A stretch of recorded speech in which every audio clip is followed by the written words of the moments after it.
And we're live. So today we have a special guest with us, a good friend, Benard Kerik, the former commissioner of NYPD. You know, in New York, they had the five Bonanno, the five mob families. They had the Bonanno, the Colombo, all these other families they had. But there was also the Kerik family, because you had to be just as tough as them to be able to hang, being the 40th commissioner, and also correctional, right? You were also the commissioner of the jail system in New York, which was pretty epic. I ran Rikers in the New York City jail system. And back in my day, we had about 133,000 admissions a year. My daily population was about 22,500. Holy moly.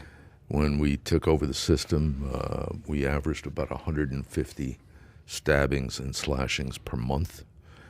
When I left and became police commissioner in 2000, we had knocked down the inmate-on-inmate violence by about 93%. 93%. And that is why we have Benard Kerik here today to talk about what's going on and how he would go about fixing it. We'd like to kind of get some insight on that. But outside of that, we just got back from Dallas. That's we true. were in Dallas. We had a great event with 2,500 some people there. We rented out the Cowboy Stadium. We had Bo Jackson there. Dylan and Bo Jackson had a moment together. Conversations after. What was your favorite part with Bo? Tell me your favorite part that you with Bo or with just Bo the whole Jackson, event? The Cowboys experience. I mean, how was what that an like for event! you? Are you freaking kidding me? Yeah. I will tell you the one part that stands out to me, because we got in on Sunday. You spoke all day Sunday to your MDs, right? Your marketing directors. Yeah. So there was maybe 300 people in the room, right? So that's, keep in mind, we haven't had a major event like any time like this since 2019, right? Yep. I mean. So this is my first PHP event. We just had our first big Valuetainment event a month ago. Not even 100 people in a room in the breakers. So to get 100 people in a room these days, it's pretty impressive. Point is, we got 300 people in a room. Think it's a pretty big deal. All right, Pat speaks. It's awesome. It's awesome. Monday morning rolls around. You know, I tend to run maybe a little bit late sometimes. No big deal. Whatever. You're like a 5 a.m. type of guy. Yeah, whatever. So this particular day, I think the meeting started at 9. I strolled in at 9:30. I had some stuff to do in the morning. I walk in, and the room is packed, 2,500 people. I did not expect that. It was insane. To the point where I'm expecting... Fire department showed up. No, nobody showed up. No. Nobody. What I'm saying to you is fire department showed up behind closed doors because we had standing room only. We had to bring new chairs in. We had to get some guys to get out. Yeah. It was problematic behind closed doors. I did not even know that. It looked like it went off The director seamless. of the hotel showed up. We were having conversations. But anyways, it was a great event. Yeah. Afterwards, we shut down the Cowboy Stadium. Shut down Cowboy Stadium. Yeah, and this Bo is right after Jackson. Canelo's fight, by the way. This is Canelo had the fight at 76,000 some people went to watch this guy fight, and the guy broke the other guy's jaw. Did you see that? Yeah, I did. He broke his Canelo. face pretty much with a punch. Yeah. Bernie, please don't get any ideas, all right? I'm a good guy. Bernie's a friendly guy. So, man. question. Huge event. Feels great to get back on the scene. You rent out Dallas Cowboy freaking Stadium. What? How does it feel? You're the CEO. You're giving the opening and closing messages. How does it feel to do a major event like that again? This is our second one at the Cowboy Stadium. They're very easy to deal with, great people, phenomenal experience. And this time around, we brought Bo. Yep. Bo's pissed off. He misses 2 flights because of the lightning and they're saying cancel. He's the kind of guy, he's old school. He wants to be on time. So he gets in, ticked off at Mother Nature. This motherfucker, I cannot believe this. He's pissed off. He's looking to fight Mother Nature and possibly win. He could win. Possibly He win. could win. And then anyways, he gets up there, and Matt Sapala does a phenomenal job interviewing. Shout out to Sapala, my great guy. Conversations, great questions. Shout out to Tigran and Moral for making that whole thing happen. Yes, they did. And then afterwards, and Paul Striner. Bo threw the ball to guys for a straight hour. He didn't have to do that. I was like, Bo, you can go home. He's like, nah, man, I'm good. I'm having fun. So he was in his element. He was in his element. Then afterwards, we went and sat down, had conversations. That was he was cool. Behind telling the scenes. stories with Dylan. And Adam showed a video to Dylan that's been on Dylan's mind all weekend long. Why don't you tell him what the video is? All right. Are you a big Will Ferrell fan? Anyway, Will Ferrell's in this movie, Eastbound and Down, and he plays his character. And it's basically, imagine that I'm trying to make the two of you laugh, okay? And whoever laughs first loses. So he gets into this Ric Flair-esque character, and the story is, I'm making love to my wife. Donna. I come home one night. Yeah, exactly. Close the windows. Yeah. AC 82. It's balmy. I'm on top of Donna. She don't like it at all. She's sweating. My son Gabriel walks in. 82, I'd imagine. Yeah. He says, My son, "Oh no, son, go. Let him." What is it? Gabriel walks in. My wife Donna yells, "Gabriel, get out of here!" He goes, "No, let the boy watch." Like I had to learn from my father before me and his father At before this point, him. these guys can't even control themselves. Yeah. Anyway, so Dylan watched this video all weekend long. All he's been saying. We're sitting there talking to Bo Jackson. Bo has no clue what's going on. I asked Bo, I said, "Bo, who are the greatest athletes of all time?" So Bo says, "I'm going to have to put Jim Brown there. I'm going to put Michael Jordan." He gave all these names. And then Dylan says, how about Jackie Robinson? Yeah. He says, "You know what? We have to put Jackie there." But he says, "You forgot Kobe Bryant." Yeah, we we have did. to put Kobe. Yeah. How about Jesse Owens? And he's like, Dylan how do you keeps know? going, He keeps yes. giving these names. And then all of a sudden, out of nowhere, Dylan, we're having a serious conversation. Dylan says, "Bo, let the boy watch." Dylan has no clue what he's talking He's about. 7 years old. Let the boy watch. Bo has no clue what he's saying. Him and I are trying to control ourselves to. The funniest part is that your son is asking you to let the boy watch. The irony. And the fact that your father is named Gabriel is just the most ironic part. There's too many things there that makes. So, Bernie, you're a Giants fan? You're a Jets guy? I mean, let's bring this back to you. You're from New York. You ran New York for a freaking decade. You know, I'm not a big football fan. You know, I like the Giants because they're in New York. Mm-hmm. You know, I like the Yankees. I used to go to. I usually attended a bunch of games. I don't go anymore. Mm-hmm. Not happy with the NFL and some of these other teams that have supported Black Lives Matter and all this nonsense. So I've kind of stayed away from it. Gotcha. So not a Bo Jackson fan, maybe, or what? Bo Jackson, yeah, I like him. Good man, good guy. Okay. Now, but you were a football fan before, like you were a guy that followed football. I would follow it, yeah. So But you went now- from following wow. now you're not following it. No, In the last 3 years. the last two.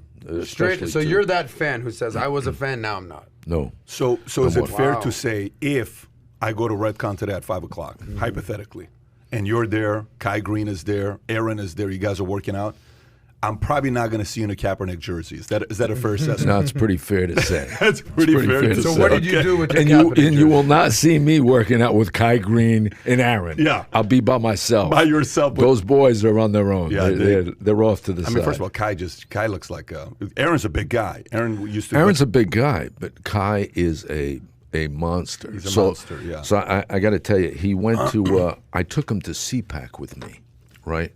The Conservative Political Action Committee event, and he wanted to go. He wanted to go to CPAC. Kai Greene, which I don't know. For me, it was surprising. This is a Brooklyn dude, wants to go to CPAC. I said, all right. So Aaron and I and Aaron's wife and Kai, we go to CPAC.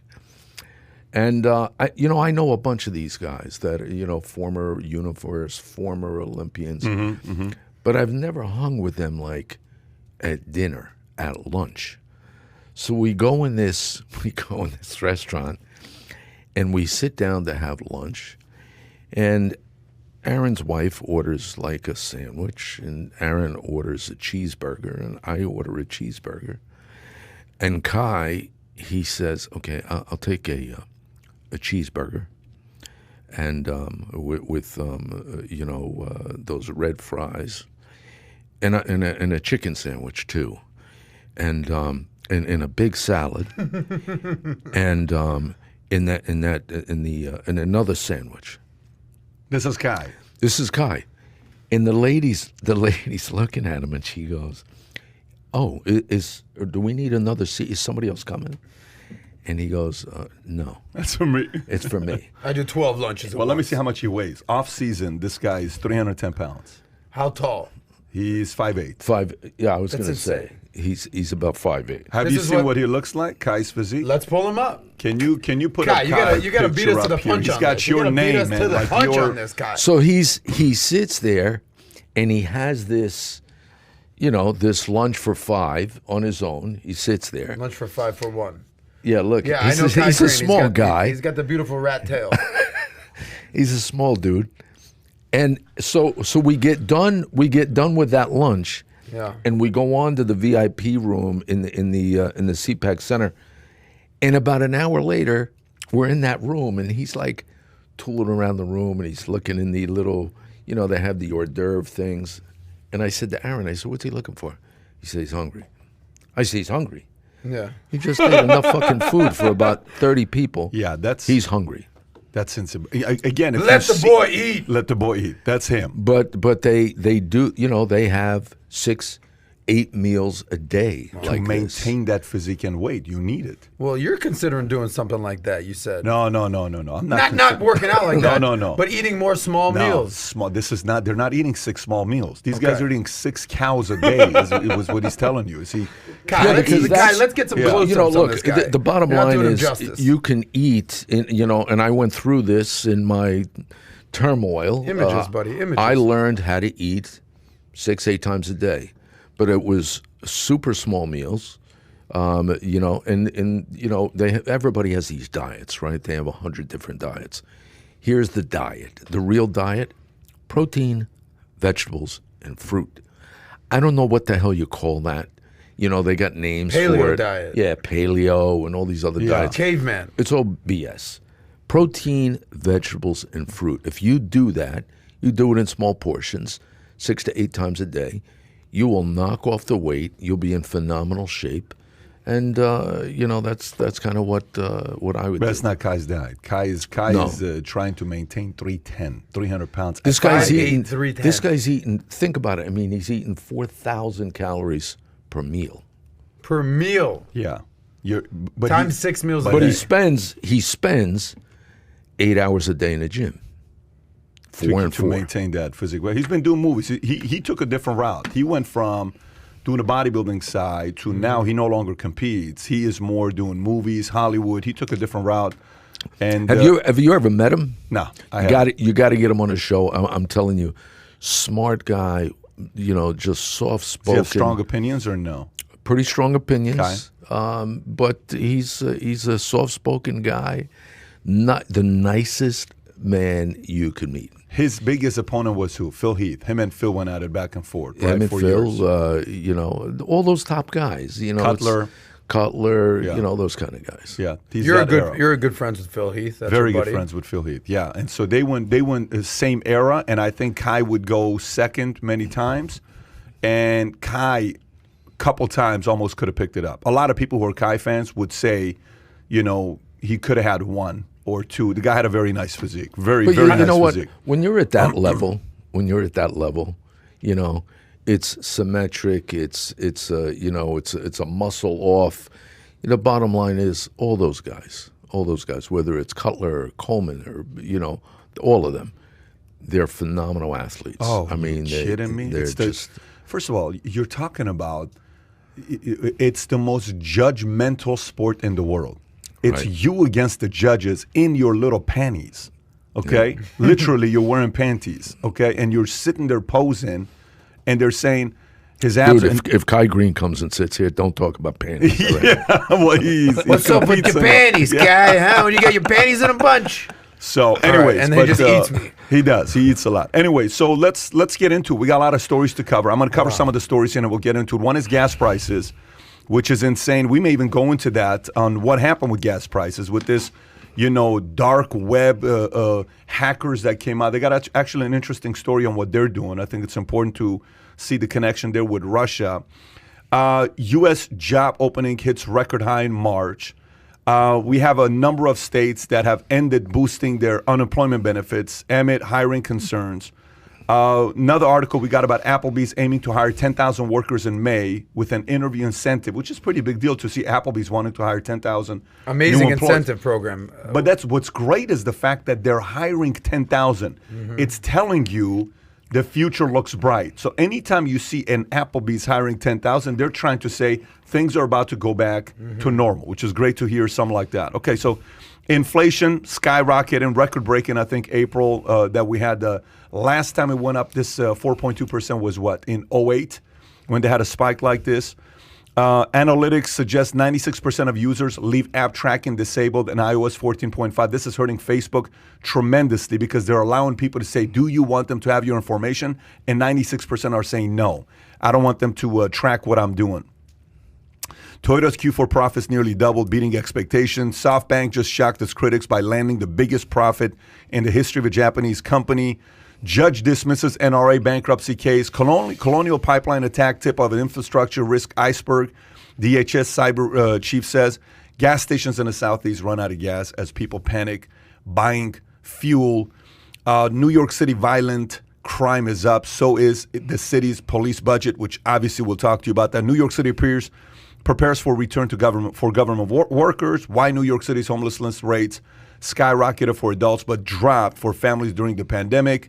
California Governor Newsom is proposing a $12 billion budget to house state homelessness. LA murder rate continues to climb. Murder in Los Angeles nearly doubles, up nearly 200%. Violent crimes rising at a rapid pace. Sheriff's statistics show, St. Louis Sheriff's statistics show. Then something happened this weekend with Republicans ousting Liz Cheney from leadership over her, I say this weekend, it was a couple days ago. We haven't done a podcast for a while. Over her opposition to Trump and GOP election lies, which I'm kind of curious to know what you're going to say about that.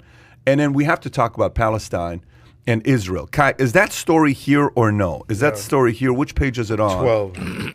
Yeah, let me see if we have it. Okay, senior Hamas commander killed as Israel strikes Gaza. Palestinians fire rockets. First story I want to get into is actually gas prices. So if you want to go to page 5, Colonial pipeline attack, and then we'll go into page 6. To talk about these gas prices, what happened to it, why the lines are so long, and why everyone's panicking. So, Colonial pipeline attack, tip of infrastructure, risk iceberg, DHS cyber. Is this the gas story or no? Darks, it is. Okay. Colonial pipeline attack, tip of the infrastructure, risk iceberg, DHS cyber chief, Fox Business story. After a hacking group forced Colonial Pipeline, the nation's largest system for refined oil products, to shut down suddenly, government officials are warning cyber attacks against U.S. businesses and infrastructure will become more frequent. Acting Cybersecurity Infrastructure Security Agency Director Brandon Wells made that clear during Q&A while testifying before lawmakers on the Senate Homeland Security Committee. If there is ransomware focus on Colonial, there is likely to be ransomware focus on other critical infrastructure as well. Isn't that true? Asked Senator Rob Portman, Republican Ohio, the ranking member of the committee. And Wells responded, that is true. The attack on the Colonial Pipeline, said to be the work of Russian ransomware group DarkSide, is straining supply and panicking drivers who have lined up at gas stations up and down the East Coast with North Carolina and Virginia declaring a state of emergency.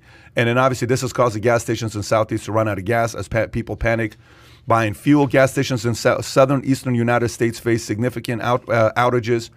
Wednesday, this makes it stretches into the 6th day.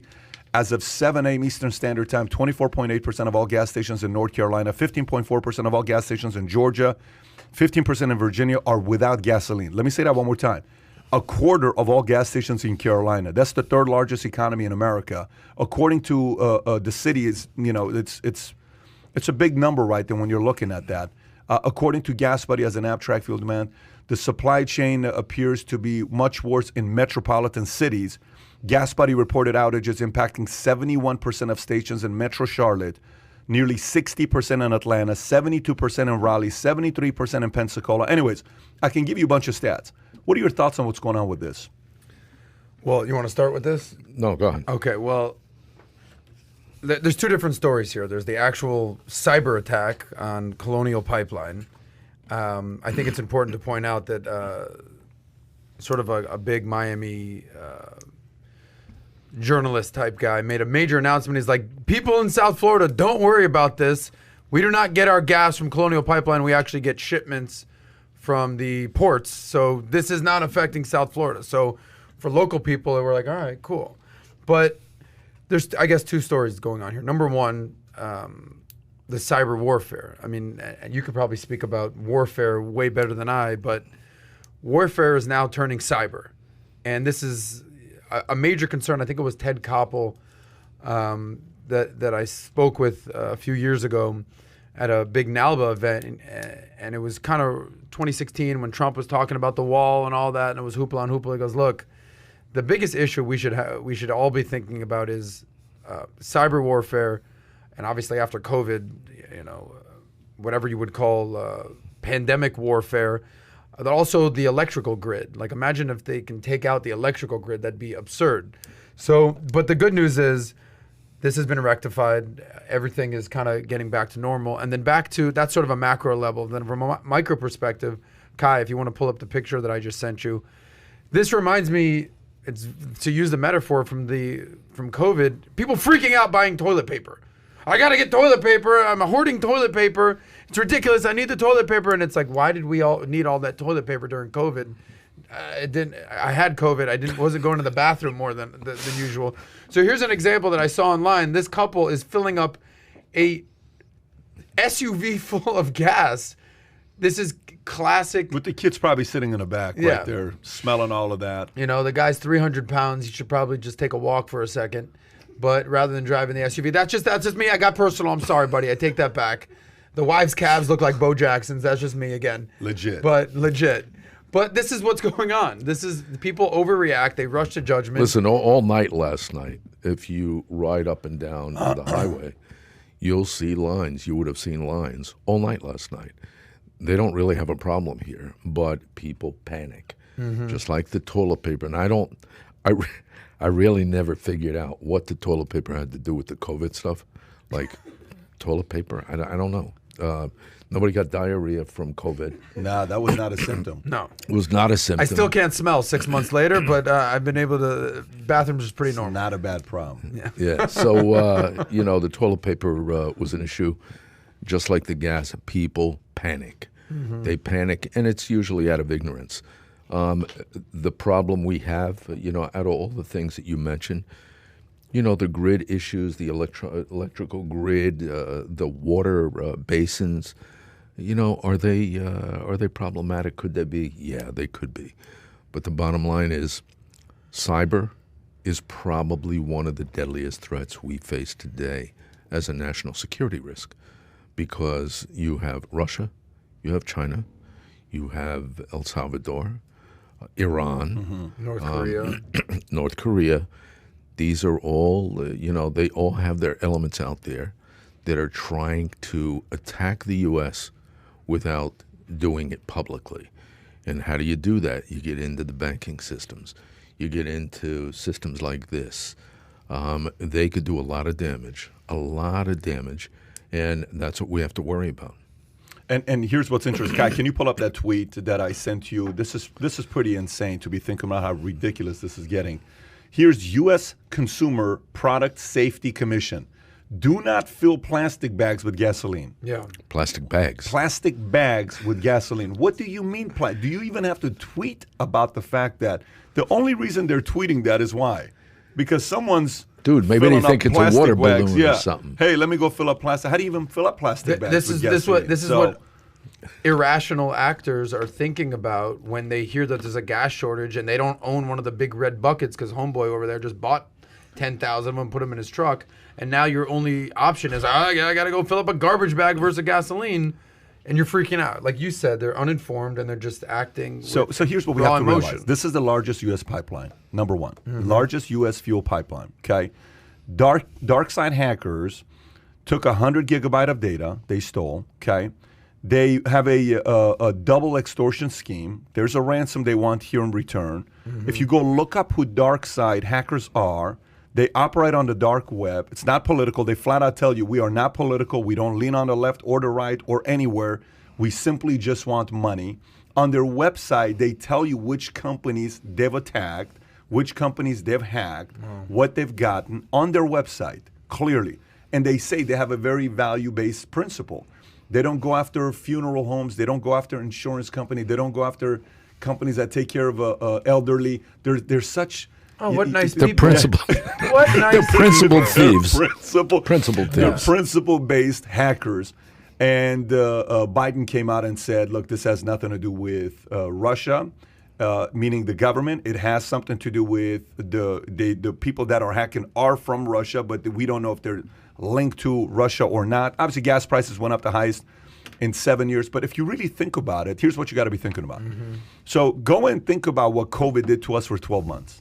How much did COVID cost us? I was talking to Noam Chomsky, and he said such an interesting thing. He said, look what Osama bin Laden did to U.S. He said Osama bin Laden, during Bush and Obama, he got the U.S. government, his goal was to make U.S. government go bankrupt chasing this guy. U.S. spent $3.6 trillion just to catch this guy. He says, what human being in the world has ever been worth $3.6 trillion? The most expensive human being ever in the world was Osama bin Laden. Think about that. The most expensive human being in the world was Osama bin Laden. That's how much U.S. spent to go capture this guy, right? $3.6 trillion. So now, you come back and you look at something like this. How much did COVID cost U.S.?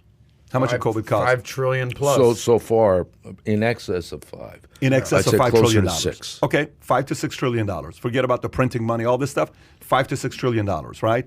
And now things are coming back that, Fauci was part of a funded project. I don't know if you saw that or not, that they helped out with China years ago, and now they're kind of wanting to remove their names. But on the bottom of it, this lady who did this report, on the bottom, she says that this research was funded by, I think it's NIH, which Fauci's name is on that. Now Fauci's coming back and saying we had nothing to do with this, and they're saying how reckless this could have been because the virus could have come out, et cetera, et cetera. What does this have to do with COVID and Fauci? Here's what it has to do with it. The threats, you know how they say, what is that one line? If wars were fought in, the next World War III will be fought with what? Sticks and bones, sticks and... with words? No. Sticks and stones? Sticks and stones, meaning it's going to be the end of the world. They're going to fight. I don't think that's going to be the case. If you actually think about what the next wars are going to be, the toughest things about the next war is you don't know who's doing it. There is no fingerprints today. It's tough to find the fingerprints today. How do you go back and see who's behind this thing here? How do you not know these were people who are working on the inside with the Russian government that are doing this? How do you not know that this is funded? You don't know that stuff. The paper trail to find a lot of stuff is tough today. You don't know. But why? Because it's done online? The hackers, they can find ways to eliminate their IP so you don't know where it's coming from. And these guys are becoming so good at what they're doing today. This reminds me of the Cali cartel back in the 80s, 90s, right? For everything that... Is that Pablo Escobar and those guys? Pablo Escobar, those guys. For every element that we put together to attack them, to go after their networks, to, kill their groups, everything we did, and so think of it like this. You can't wiretap a cell phone, right? This is back in the 80s. Coming out of the 80s, going into the 90s, we figured out how to get up on the phones. So they went to pagers. Then we figured out how to get on the pagers.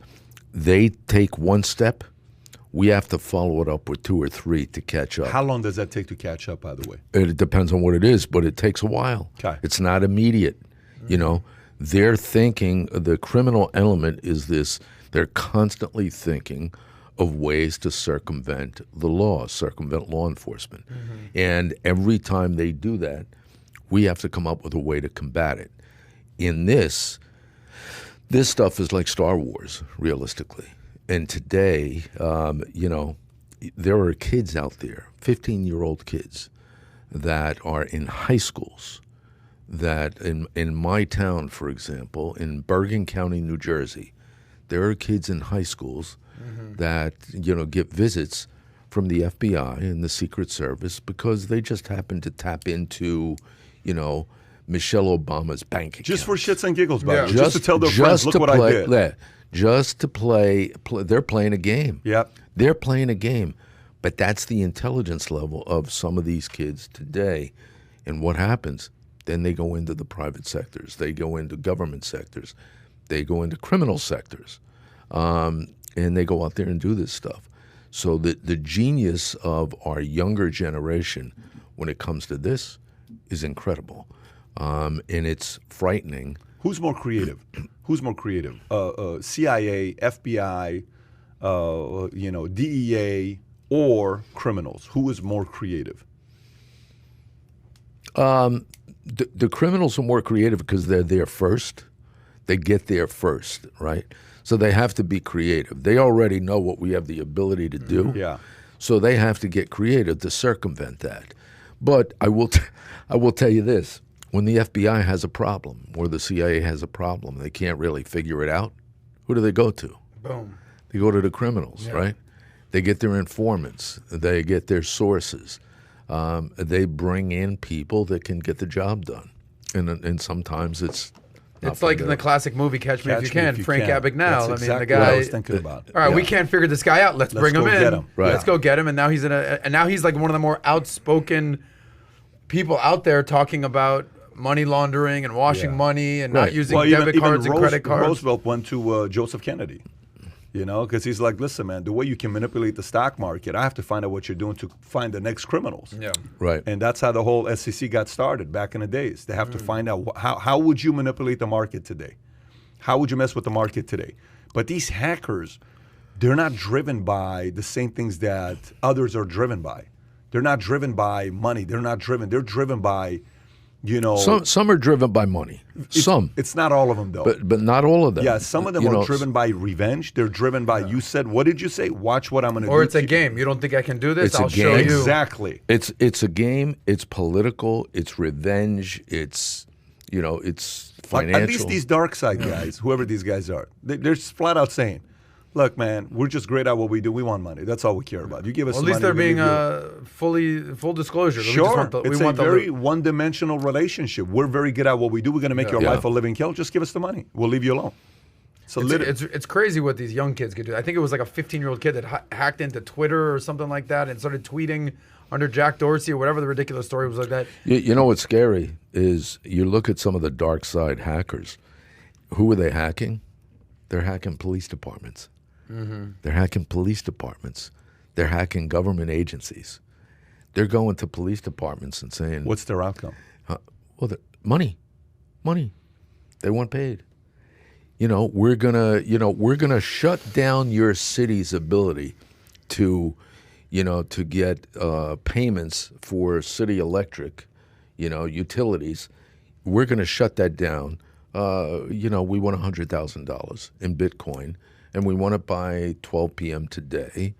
And if you don't do it, we're shutting that ability down. So they look at it like this. The city looks at it like this. One, we're not going to grab them. We're not going to catch them. We may catch them later on down the line, but we ain't getting them no time soon to stop this. Mm-hmm. And two, if they shut our ability down to collect utility payments from city residents, it's going to cost us $5 million over the next 2 weeks, 3 weeks, a month. Give them the $100,000. Oh, so they'll negotiate with terrorists and pay them, is what you're saying? Oh, no, cyber they pay. terrorists. The cities pay. Cities really? are paid. Yeah. Tells you to power these guys. By the way, that's the next phase. So a couple years ago, I'm at an insurance conference. I don't know, Palm Springs. I'm at an insurance conference. CEO gets up, okay, and they said, "Just want you to know, hackers right now are hacking into life insurance policies, and they're taking cash values out of life insurance policies." Wow. Yes. So the CEO, we had a 6-hour session. 2 hours of it was just about cybersecurity, okay? So we went and investigated to find out what we need to be doing with cybersecurity. I mean, you can go out and get the best cybersecurity insurance. You can get the guys who come in. No matter how much guys you get, there's going to be people that know how to go around it. You're just trying to protect yourself. That's exactly what I said. Yeah. You're simply trying. So today, one of the biggest sellers today is cybersecurity insurance. Mm-hmm. It's not even about hiring the best engineer to fight off cybersecurity hackers. It's to get a cybersecurity insurance, you get a $5 million policy. Who would have thought the cybersecurity insurance business would have been this big?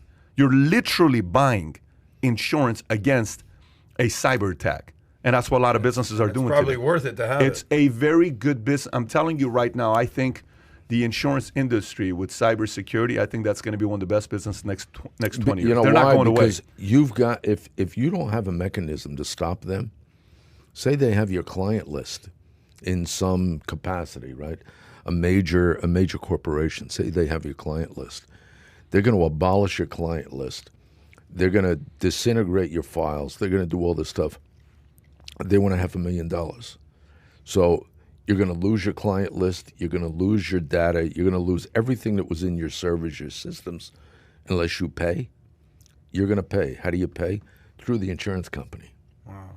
I have a question for you, Bernie, because you were the NYPD commissioner around 9/11, right? During 9/11. During. So taking it back to, I'm 40, past 42, 41. I remember being, this is 25 years ago, I remember being 15 years old, late 90s, mid 90s, and literally calling up and asking one of my best friends who was like a computer geek, hey, Jeremy, what's the difference between the internet and email? Can you just break that down for me, buddy? I literally had no idea. 1996. Yeah. Right. Okay, so 5 years later, we're dealing with 9/11. You brought up Osama bin Laden. 96, I think I bought. Remember, the American Express had a thing. You can buy a computer online, and people were buying computers, and I was like, dude, I don't know. Why would I ever need a computer? Why would I need a computer? You know, AOL account. I'm going to get an AOL account. Right. Who just sold, they sold, joined AOL Yahoo. And sold Yahoo for $5 billion. Exactly. And they lost the exclamation point, so they're not excited about it. The Yahoo used to have the exclamation point. AOL is not Yahoo. Yes, correct. But it used to be Yahoo with an exclamation point. Yeah. They took that away, meaning they're not too excited. Here's my question for you. So we're going back 20 years or so. What were the major concerns back then, pre 9/11 and even post 9/11, versus what they are today? We talked about cyber and this malware and taking down the grid. But so bring us back to what the world looked like 20 years ago when you were running the show versus what it looks like today. I think back then, we weren't as concerned with cyber as we are today. Not even close. Not even close. Makes sense. Today could be a major national security threat. Back then, it was the criminal element in the NYPD. We had a big intelligence component. We had been attacked prior. The radical Muslim, groups we were familiar with, we were concerned with. And the organized crime change, years ago up until, I guess the 2000s, a lot of the major organized crime in New York City was Italian, right? The mafia.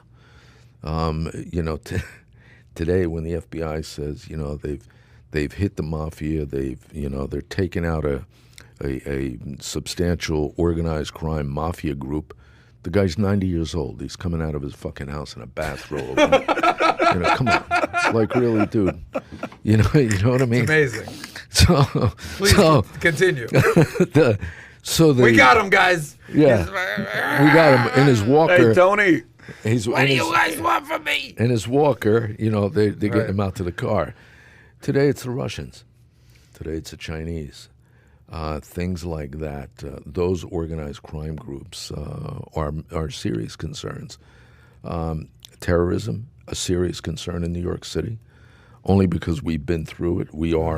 I think New York City is still the primary terrorist target in the United States. But cyber is one of the most important. At pre 9/11, how big of a concern, how high of a red alert was a terrorist attack like the World Trade Center? Was it?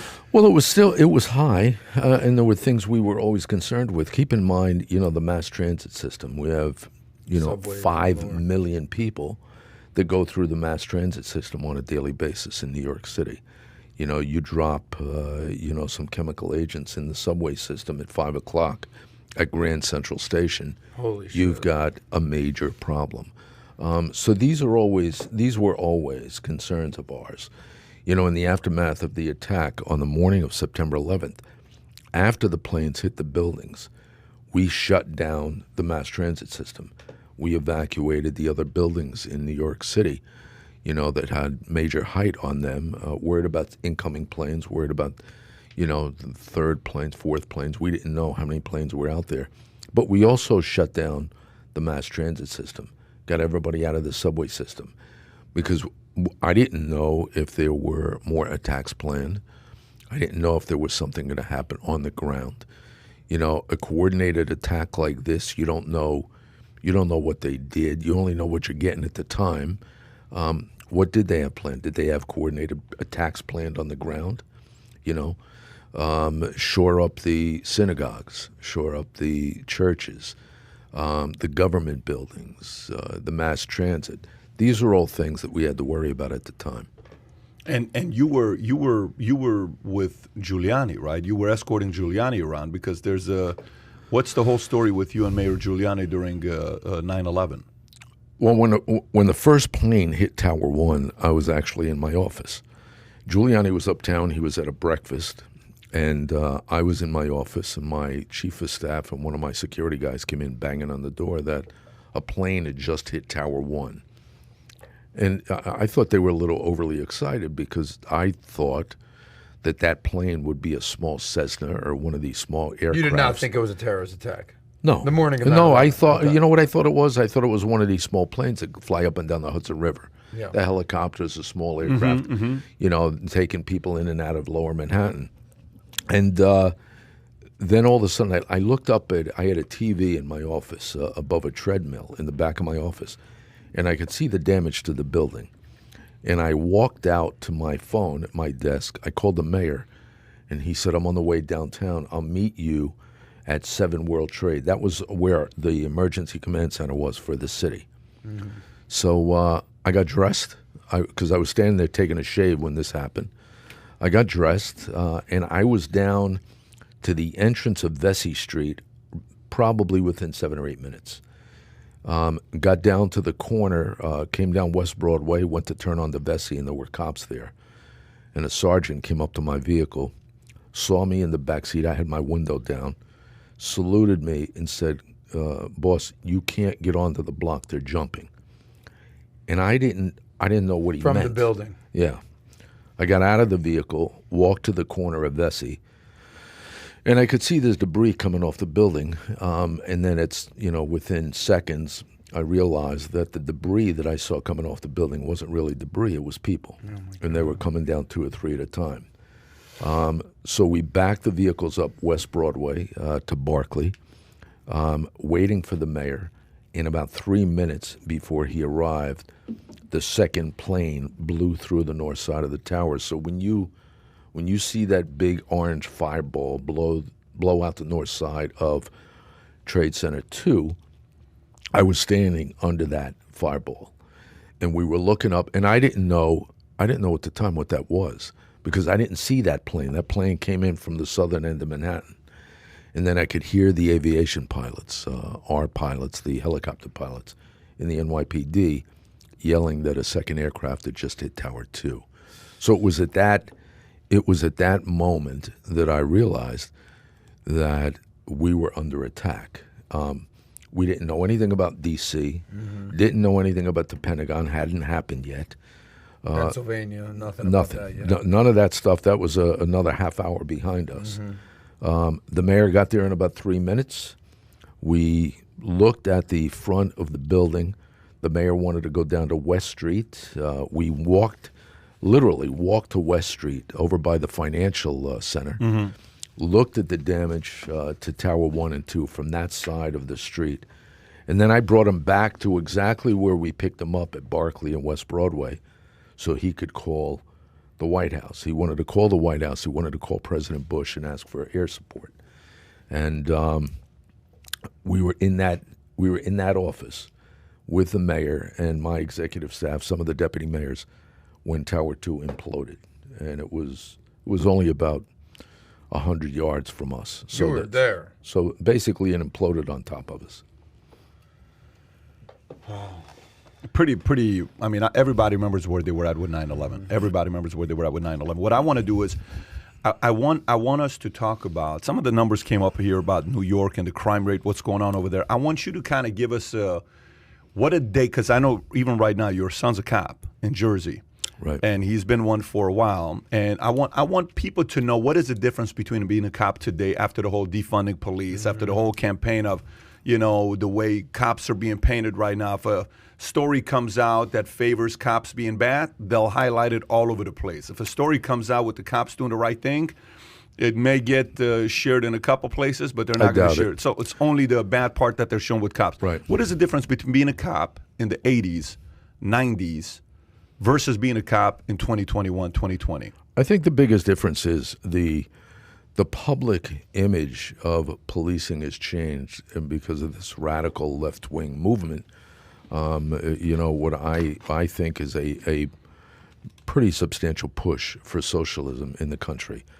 Back in the 80s, 90s, 70s, police officers, male, female, they were respected in the community.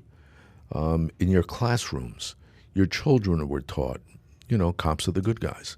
They go out and they do a job that a lot of people wouldn't do. A lot of people wouldn't have the courage to do. They're underpaid. They're understaffed. And people respected them, just like you respected people in the military. Over the last 20 years or so, especially the last 10, over the last 10 years, 12 years, that's all changed. And there's been this major push by the radical left to demonize police. And we have a lot of this going on right now, especially in major cities. And what's ironic, it's those major cities that have this push to victimize the thugs and villainize the cops. It's those major cities that are run in a manner contrary to the way Giuliani ran New York City. And their violent crime, their shootings, their murder rates are through the roof, because there's no accountability, because they're not enforcing the laws, because they have district attorneys that are being funded by these radical left-wing organizations. Soros, Soros funded the guy in Philly, the DA. He funded the woman in St. Louis. There's a bunch of these district attorneys in cities around the country that are not prosecuting people to break the law. And then you have legislators that create laws, and governors sign off on them, like in California. You could walk into a CVS in California and steal $995 worth of goods and walk out, and you cannot be charged. Anything under $1,000 can be charged. Wait, can you say that one more time? Say that one more time. So you can go in and basically steal up to $999 worth of material out of a store, and nobody's going to charge you with a crime. This is what city? What state? This is California. In California. California today. Tell me that is not the most pathetic thing you've ever heard. I can go into a store. This is a law in California? No, it's laws, and prosecutors will not prosecute. So what is it? Anything less than 1,000? Anything less than 1,000. So that's. So why doesn't anyone just go into any store and just say, I'm taking this? Well, pretty much they are, and a bunch of stores are closing down. But here's the problem. What you have now is a three-pronged problem. You have legislators and governors that are enacting legislation that handcuff the cops, that, bail reform, these bail reform laws, you can't hold anybody that you're locking up anymore. That's number one. Number two, the prosecutors, they're targeting cops more than they're targeting bad guys.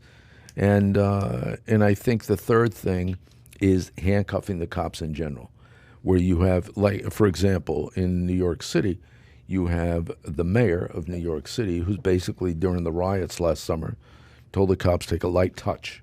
De Blasio. Take a light touch on crime. So you have all that going on, and then you got this push by Black Lives Matter and Antifa, primarily Black Lives Matter and groups like that, where they're creating this vision that there's systemic racism in policing, and that cops primarily target blacks and brown people, to go out and shoot them, right? Without cause. And I actually said something to Sam. I don't know if you guys got it. You got that?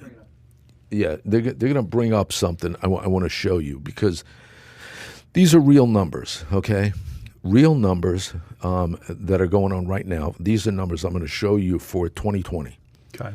And in doing that, if you listen to the mainstream media, if you listen to what's being reported, you'll hear people say that cops, they shoot unarmed blacks far more than they shoot unarmed whites, okay? So I'm going to show you something. Out of close to 50 million police suspect interactions, 50 million, 50 million, there's 10 million arrests in the country last year. 2020. 2020. Okay. So 20% of interactions leading to a arrest. 10 million arrests. Police fatally shot, out of 10 million arrests, they shot 1,021 people. Okay. Right?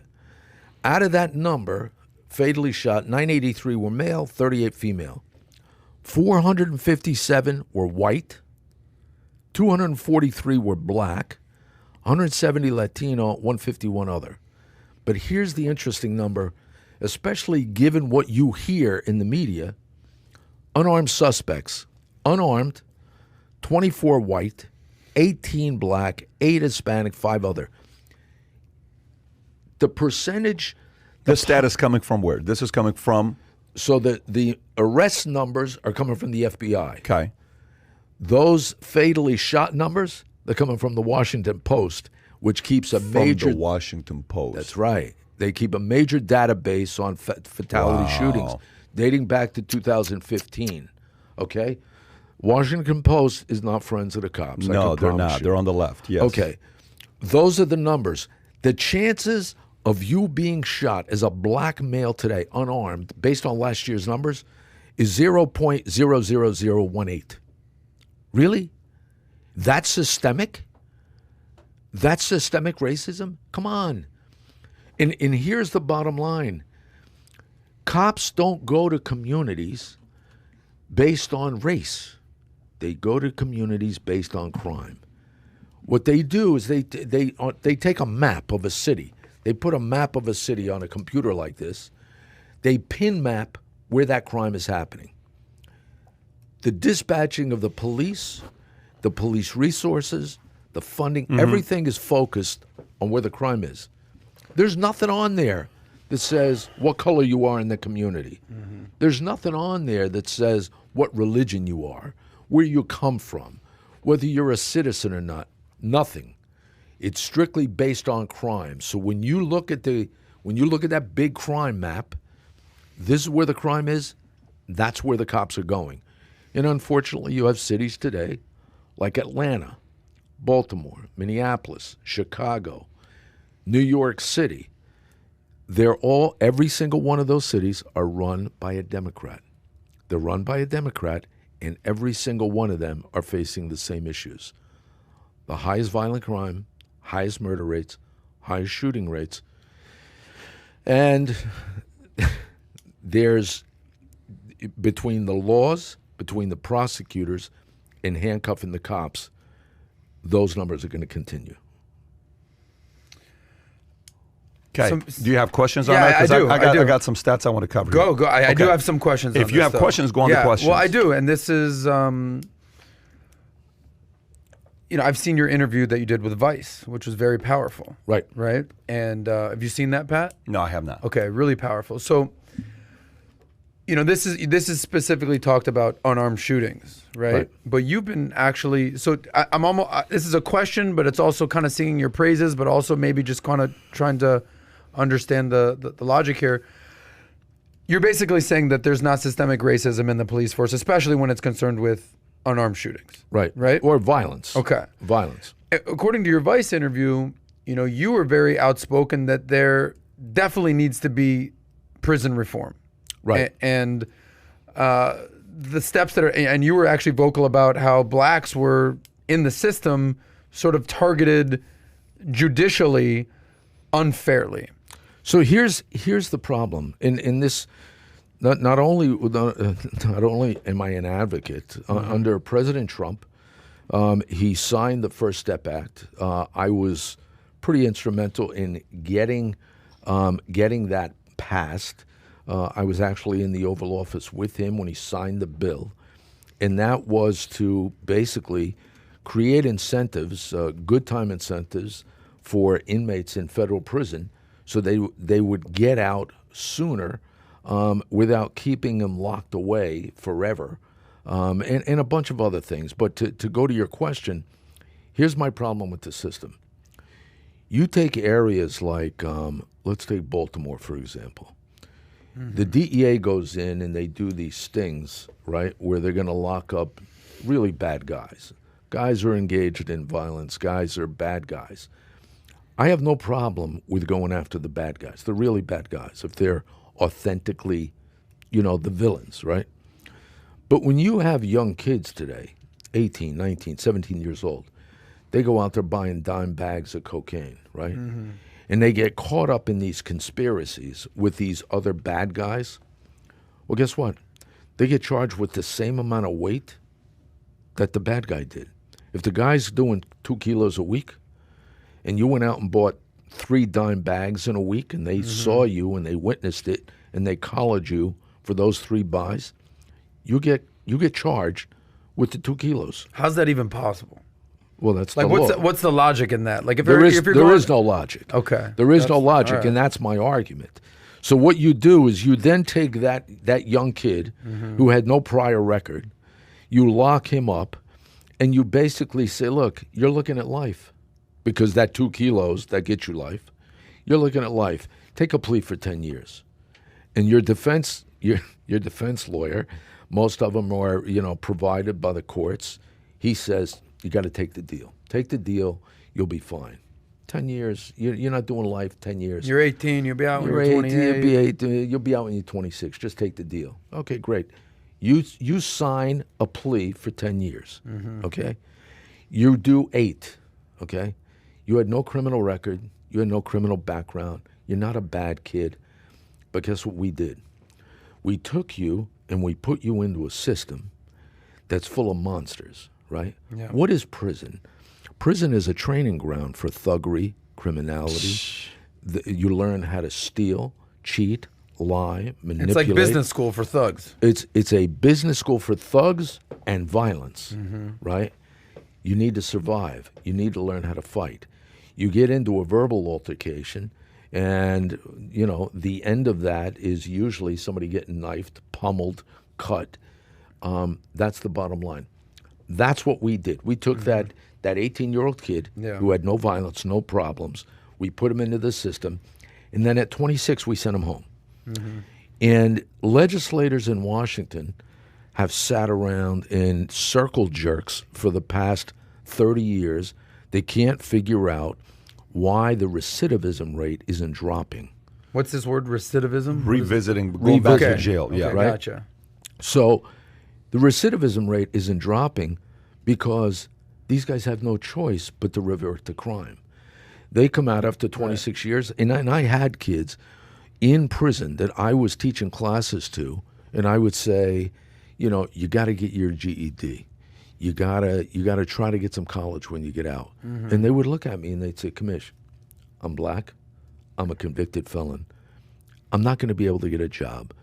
That GED's not going to help me. And here's the sad thing. For the most part, they're right. They're right. They're right. Well, the question for you, because when you have a felony on your record, you're fucked. No, you're fucked. Yeah. And they know it. Right. And they know it. So it's like, all right, what's the point of getting the GED, the high school degree? Because once I'm a felon, that's going to follow me for life. Any job they ask you, have you ever been convicted of a felony? Yes. Fuck that candidate. I mean, is that basically what happens? That's exactly what happens. It's very sad. Nobody gets it. Nobody, everybody talks a good game in the legislators, we want to do this, we want to do this. You know what, getting that First Step Act signed by President Trump, it was a major headache. If it wasn't for Jared Kushner and a whole cadre of people around him that fought like hell with these legislators, that thing would have never got signed. Never. And it's still not enough. It's far from enough. But Obama was doing stuff too. And I know you're not a fan of Obama, but I know you've done... I worked with the Obama administration trying to get it done. Trying to get it done. I was in the White House physically 4 or 5 times during the Obama administration. Wow. Trying to get it done, trying to get these guys to work together. And listen, I am these days, I think everybody, for the exception of maybe 5 people, out of all of Congress, the senators, the congressmen, they're all full of shit. They tell you one thing privately. It's the right thing to do. You're right. You're 100% right. You're right. You're right. You're right. You're right. You're right. And they walk out the door. They stand up at a press conference, and they say, well, we're not sure. We don't know. We'll have to look at it. There are issues. Play politics. They have to kind of defend their position, their political party. They have not only defend their position, but they're basically, some guy didn't sign off on a bill that this guy wants. Well, it's revenge time. So now I'm not gonna sign his shit because he didn't sign mine. It's pretty ugly. Let me just. Some people are asking right now, saying, "Pat, fact check, fact check, fact check." I'm going to give you some stories here. An Instagram post went viral the other day, right? It had 18,000 likes, Kai, whatever the number was, with, a post on the days without police killings in 2021, right? USA Today story. If you can pull up that Instagram post so people can see it. The claim on April 18th, there had only been 3 days in 2021 where police did not kill someone, okay? In the wake of high-profile fatal shootings at the hands of law enforcement in areas such as Columbus, Ohio, Chicago, some users have taken to social media highlight number of police-related shootings in the first quarter of 2021. One viral post presented statistics on the matter. There have only been 3 days, if you want to pull it up, there have only been 3 days in I'm on page 7. There's only been 3 days in 2021 where police did not kill someone. Reads an April 20th Instagram post with over 118,000 likes. While the data presented in the claims is accurate based on U.S. Today's research, experts note that there are certain factors to keep in mind when they're looking at such data, as state law standards and police department policies, which govern where police is allowed to use deadly force. Officers legally are given the authority to use deadly force to defend themselves or others from an imminent threat. When we dig into this data, what we see most of the time is that the person was posing some type of deadly threat, says Justin Nix, an associate professor of criminology and criminal justice at the University of Nebraska. This continues to go into New York. I don't know if you can find the post or not, Kai. Okay, why don't you just, when you click on it, does it go somewhere or no?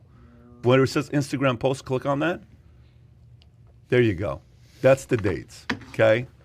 So 118,000 likes. It shows 3 days, which was January 14th, January 23rd, January 16th, January 23rd, March 2nd, the only 3 days that somebody didn't die. What were those 3 days? I can't see so good. Gray. If you look at gray, it's 0. So January 16th, 23rd, and March 3rd. It could be. Okay. It could be. But by the way, if you look at this number and the data that you gave was what? It was 1,021. Which divided by 365 is about 3 a day. 3 a day. Okay, so the average is 3 a day, which means you're going to have some zeros, but you're going to average around 1 to 3 a day. 1 to 3 a day That's in all of America. But here's where people, they have no fucking common sense.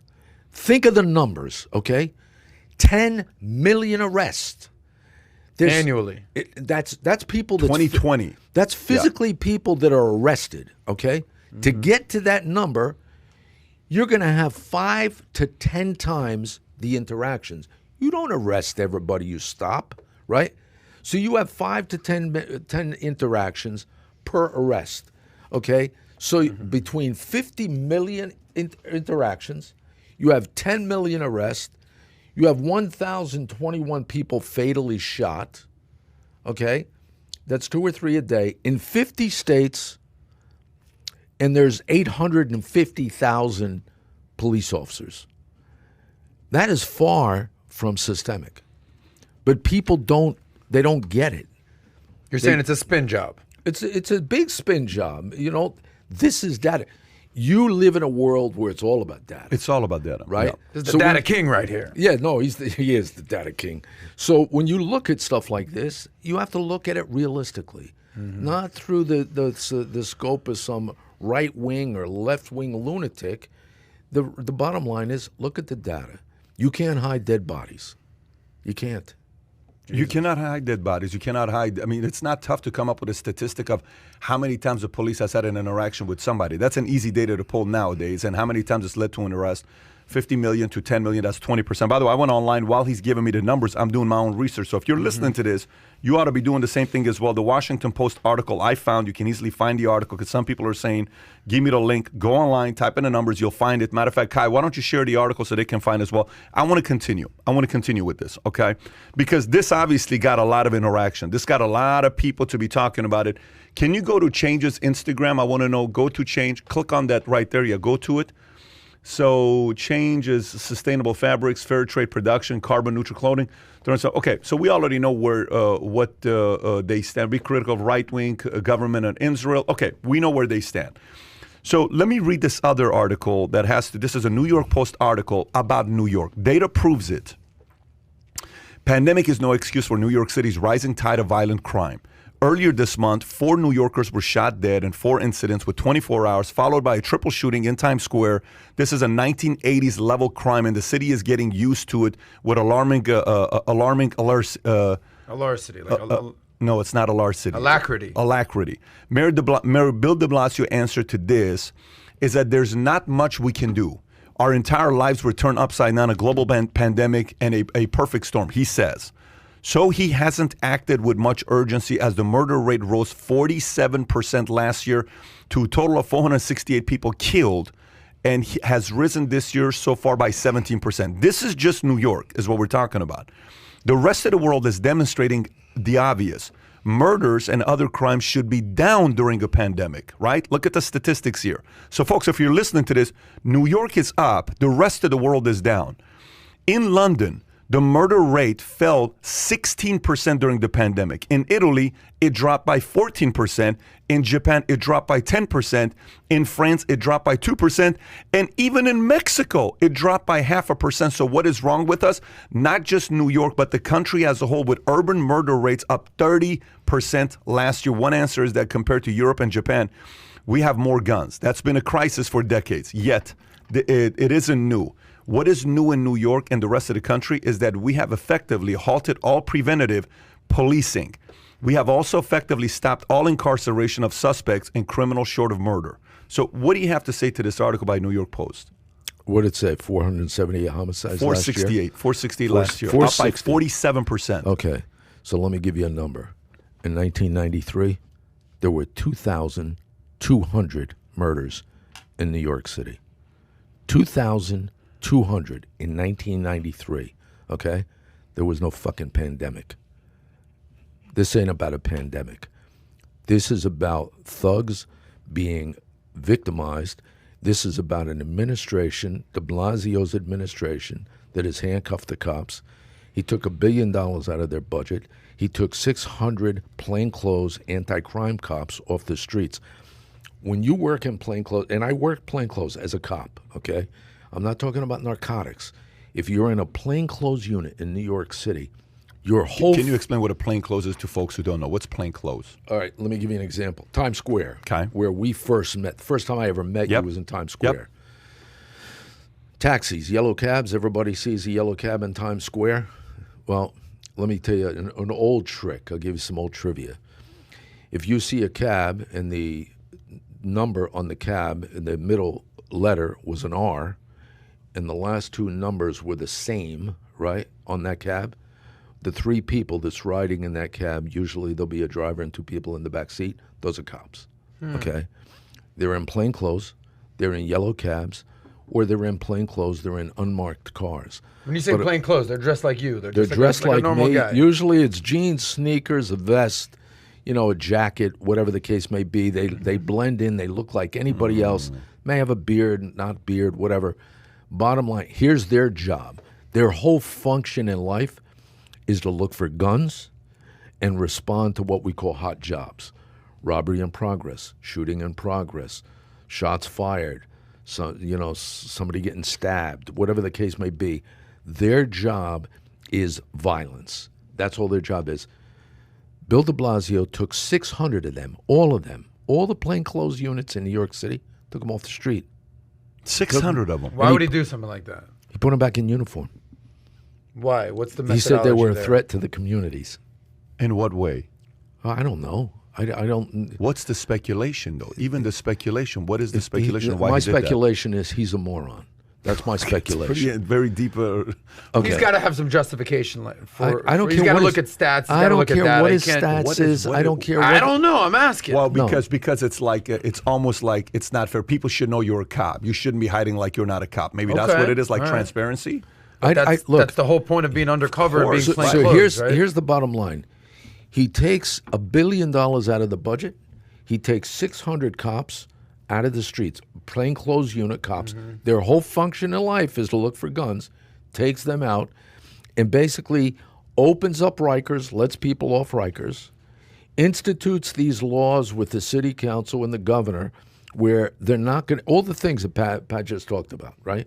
You know, they're not locking them up, they're letting them out, they're not holding them for bail, all that stuff. So here's the bottom line. What'd you say the numbers last year? 660? 460? 468. 468.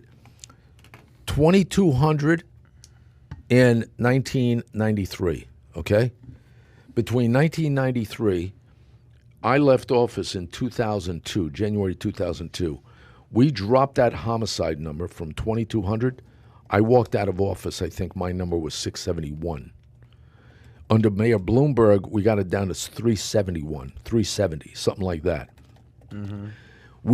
I had a 65% reduction in violent crime, a 70% reduction in homicide, and an 80% reduction in homicide in the black communities where the violence was the highest. So what did you do during that time that they can be doing today? What were some of the strategies and tactics you guys used? Everything they're not doing today. Which is what? Basically, I'd have plainclothes cops out there. If I was the police commissioner today, right, I would go to the mayor and say, I want the $1 billion back.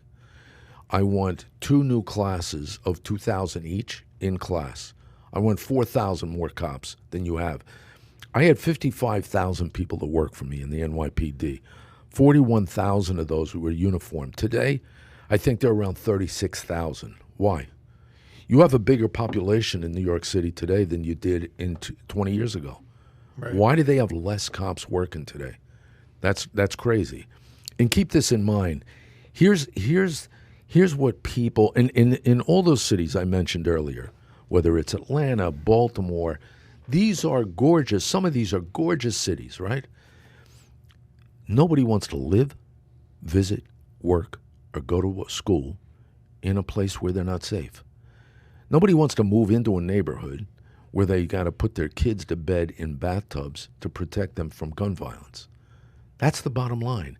For every percentage point, Giuliani and I and the other commissioners, for every percentage point we reduced violence and homicide, I could show you increases in economic development, real estate value, and tourism. Every percentage point. It is the bottom line. You know, a lot of the advocates and these left-wing lunatics will jump on this totem pole saying, this is all socioeconomic. We need better jobs. We need better schools. We need whatever we need. They'll talk all this shit, right? Bottom line is, you're not getting none of that. You're not getting none. You're not getting better jobs. You're not getting better schools. As long as you have the highest violence and crime and the highest murder rate in your city, you're not getting none of that other stuff. Why would somebody build a small business over there? What risk am I going to take with? That's exactly right. Who's going to put a business there? Who's going to create jobs? You think Apple is going to put a flagship store on the south side of Chicago? No, they're not. The bottom line is you have to fix the violence and the murder rate. So let me continue because, okay, so Benard, to be fair with the audience, you would consider yourself a Republican. You would say you're a Republican yourself. Yeah. Okay, so you're a Republican. New York Post is a center-right newspaper. A Post is New York Times is left, New York Post is right. Let's just kind of, so I just read to you stats from New York Post. So somebody may say, and USA Today is left, but New York Post is right. USA Today tends to be center. I'd say USA Today is center-left. I think Wall Street Journal today is center-right. Yeah, so New York Post is right. Now, next one, NPR. What is NPR? Far left. Certainly left. Far left, right? So this next story I'm reading to you is from NPR. Massive one-year rise in homicide rates collided with the pandemic in 2020.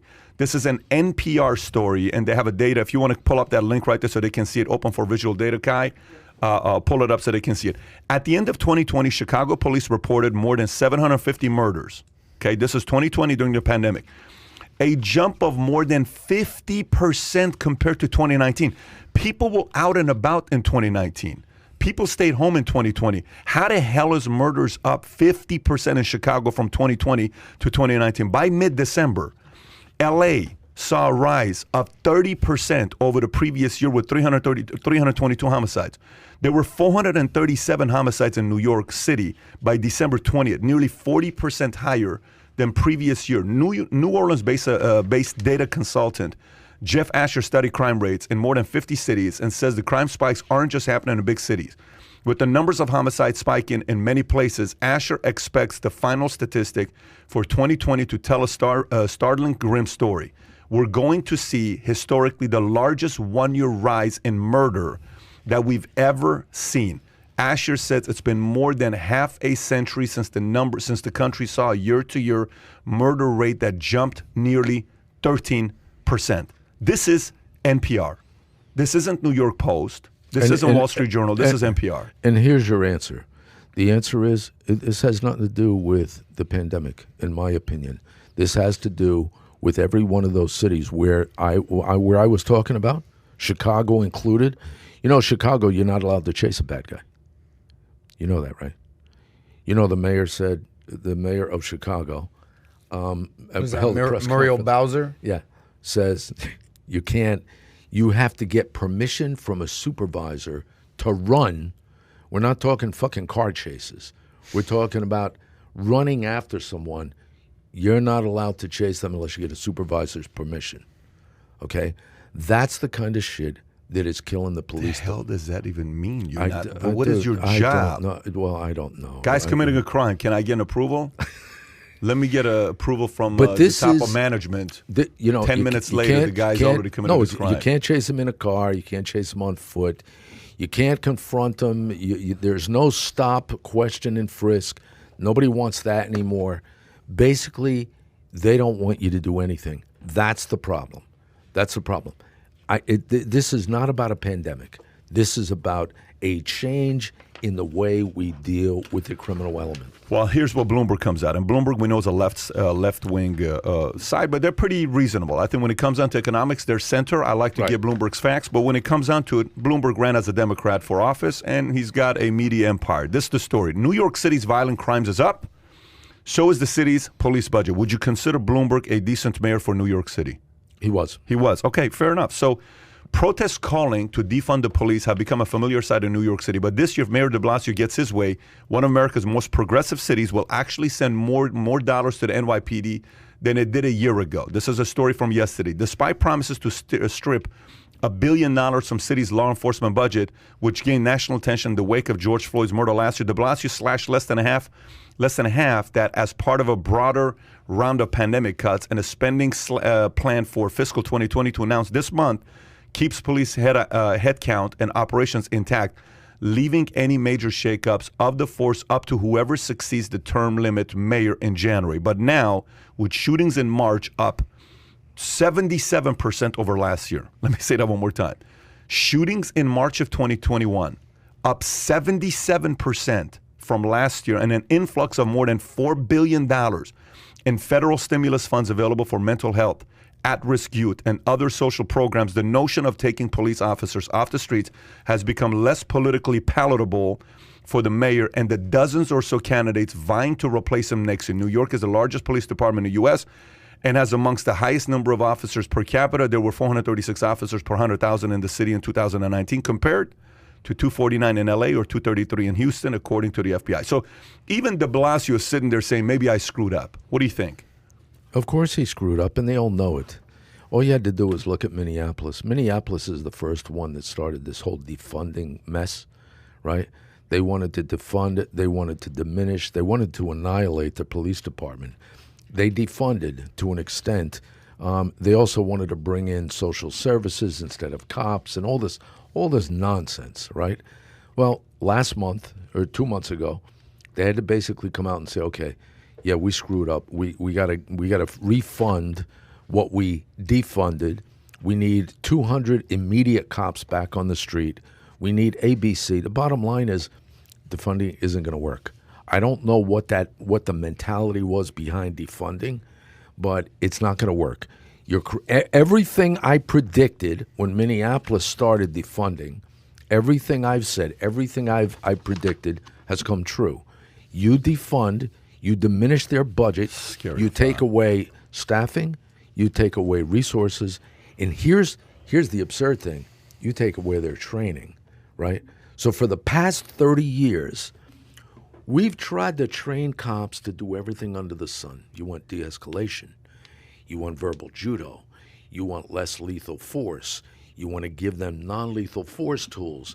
Every single thing that we've tried to give them to make their job better, make them less confrontational, make it work easier in communities.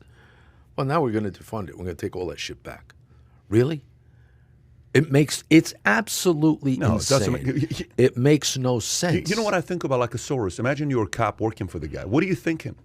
What are you thinking? You're thinking they're morons. No, but I'm actually, like, literally, yes, you're thinking they're morons, but what are you thinking? Are you sitting there saying, man, am I going to do a bang-up job for this guy? Like, imagine that relationship. Like, you know this guy cannot stand you. This guy wants to get rid of you, but he also knows he needs you. But at the same time, with the media, he's kind of have to. You're talking about the mayor right now? No. I'm talking about. Yeah, I'm talking about. Well, hold on. Yeah. Hold on. Think about this, though. The city council members, they have cops, they have drivers. Mm-hmm. The city officials, the mayor, he has a protective detail that probably ranges somewhere around 25 people. Those cops that work for him despise him. Really? I know many of them. They despise him. They can't stand him. And they can't stand him because he's anti-cop, he's anti-PD, he hates them, he despises them. How do they work together on a daily basis? But they have a job to do. Just imagine, like, you're working for a guy that hates you, hates what you stand for. But on a personal level, do they not interact? And think, you have the city council in New York City. They basically brutalize the NYPD on a daily basis. Brutalize them on a daily basis.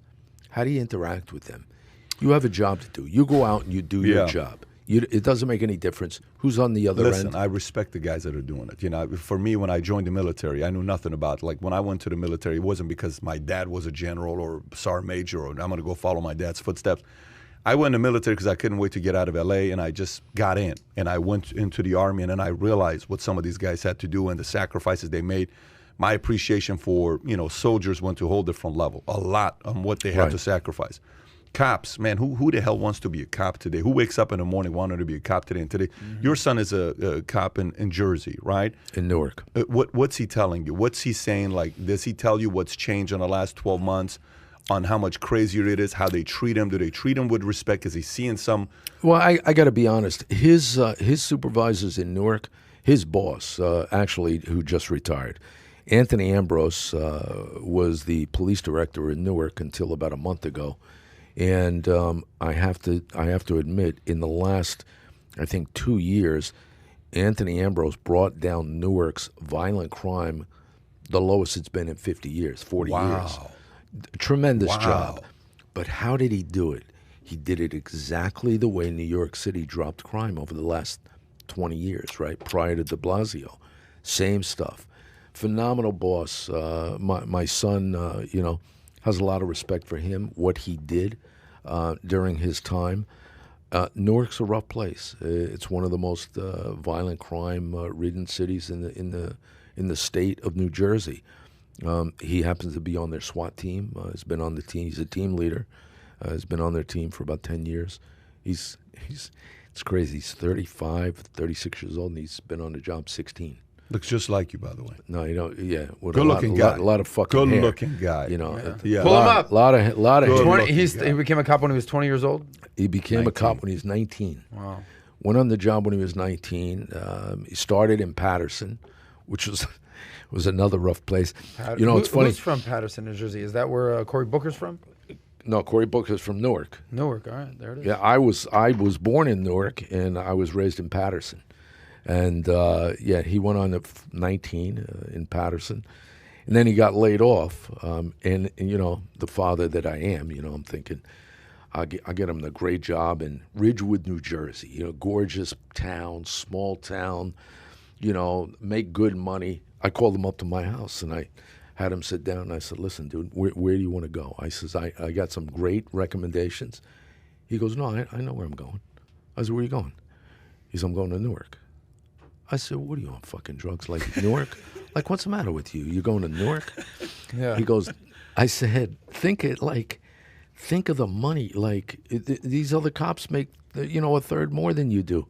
He started laughing. He says, yeah.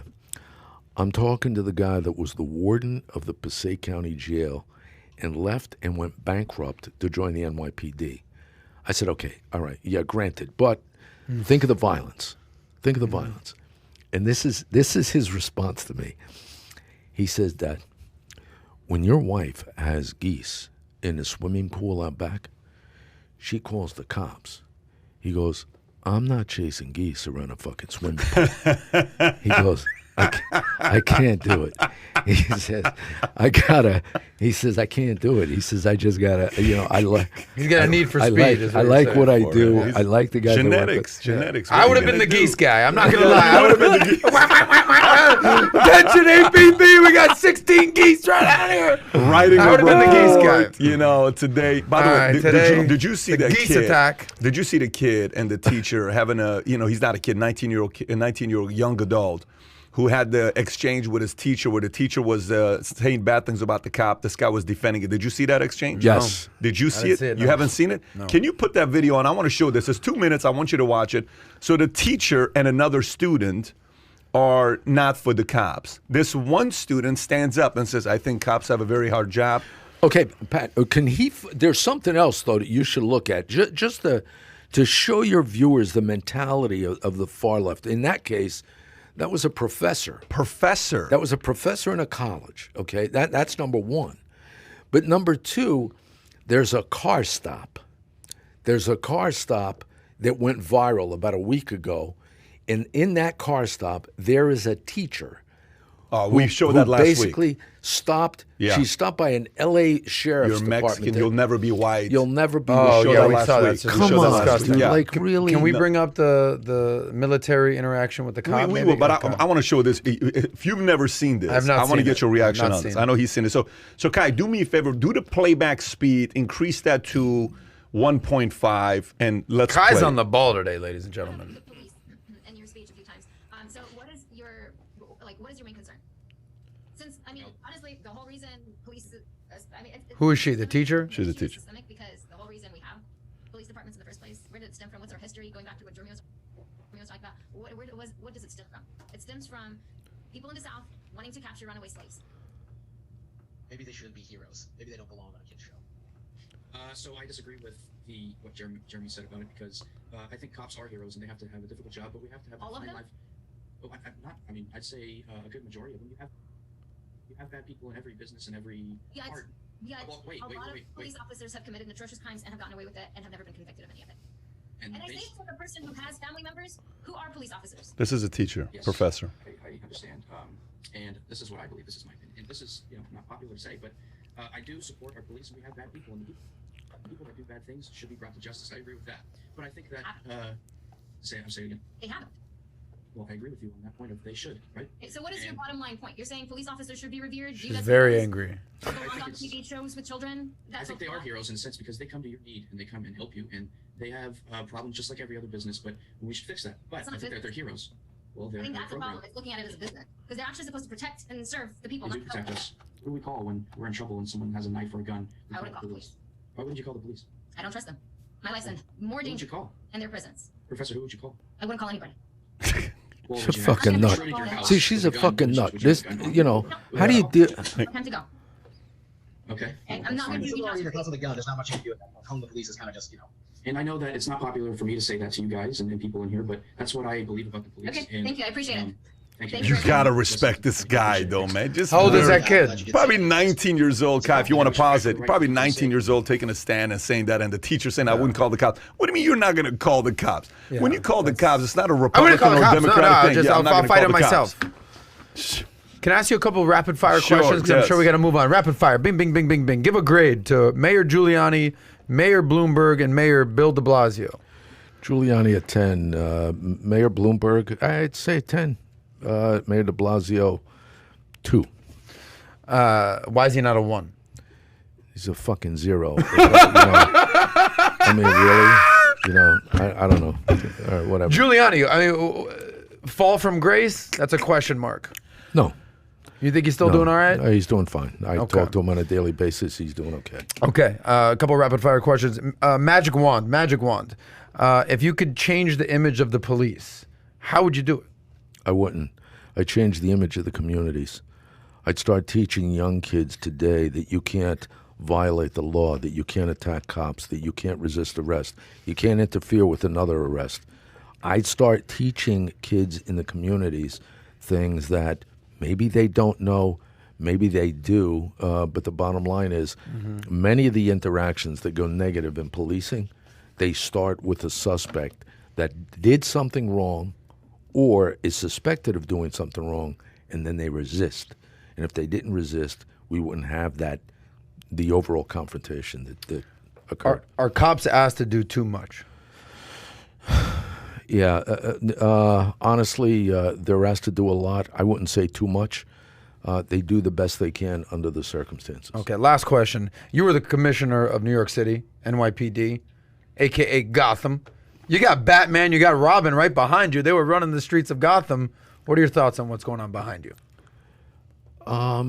You know, it's a crazy time, crazy world. No, literally behind you, right there. Oh no, I like this guy. I like this guy better. I like this guy better. You like Batman better than the Joker. Yeah. So let's talk about what's going on with Israel and Palestine. Because I think a lot of people are asking us to talk about that topic, and I think we need to, especially Adam. You haven't been there multiple times, and you being your family being from Israel. Yes. So let's go to page 11. Here we go. Page 11. Republic. Okay. Is it page 11 or is it page 12? 12. Okay, page 12. Senior Hamas commander killed as Israel strikes Gaza. Palestinians fire rockets. This is a Reuters story. The worst violence since 2014 between Israel and Palestinians showed no sign of letting up Wednesday as continued Israeli attacks and Hamas rocket fires prompted the U.S. and the United Nations to warn the conflict could mushroom into full-scale war. Israel's bombing campaign in Gaza has now killed 53 people, including 14 children, and injured more than 300 people, according to the Gaza-based Palestinian Health Ministry. Israel's Shin Bet Security Service said the brigade commander of Gaza City was among senior members of Islamist militant group Hamas who had been killed. Militants in Gaza have fired more than 1,000 rockets into Israel, killing 6 Israeli civilians, injuring more than 200 others. The Israeli military said Wednesday around 130 rockets hit Tel Aviv last night, forcing Israel's main international airport, Ben Gurion, to close. Many of the rockets were intercepted by Israel's Iron Dome, which, by the way, what a system they have there with the Iron Dome air defense system. But several struck Tel Aviv, setting a bus ablaze and killing 1 Israeli woman. Thousands of Israelis spent the night in bomb shelters. In Gaza, which has few bomb shelters and no air defense system, several buildings and apartments were damaged by Israeli airstrikes. One of those strikes brought a multi-story tower block tumbling down. The Israeli Defense Forces said the building was stronghold of Hamas military intelligence and weapon research.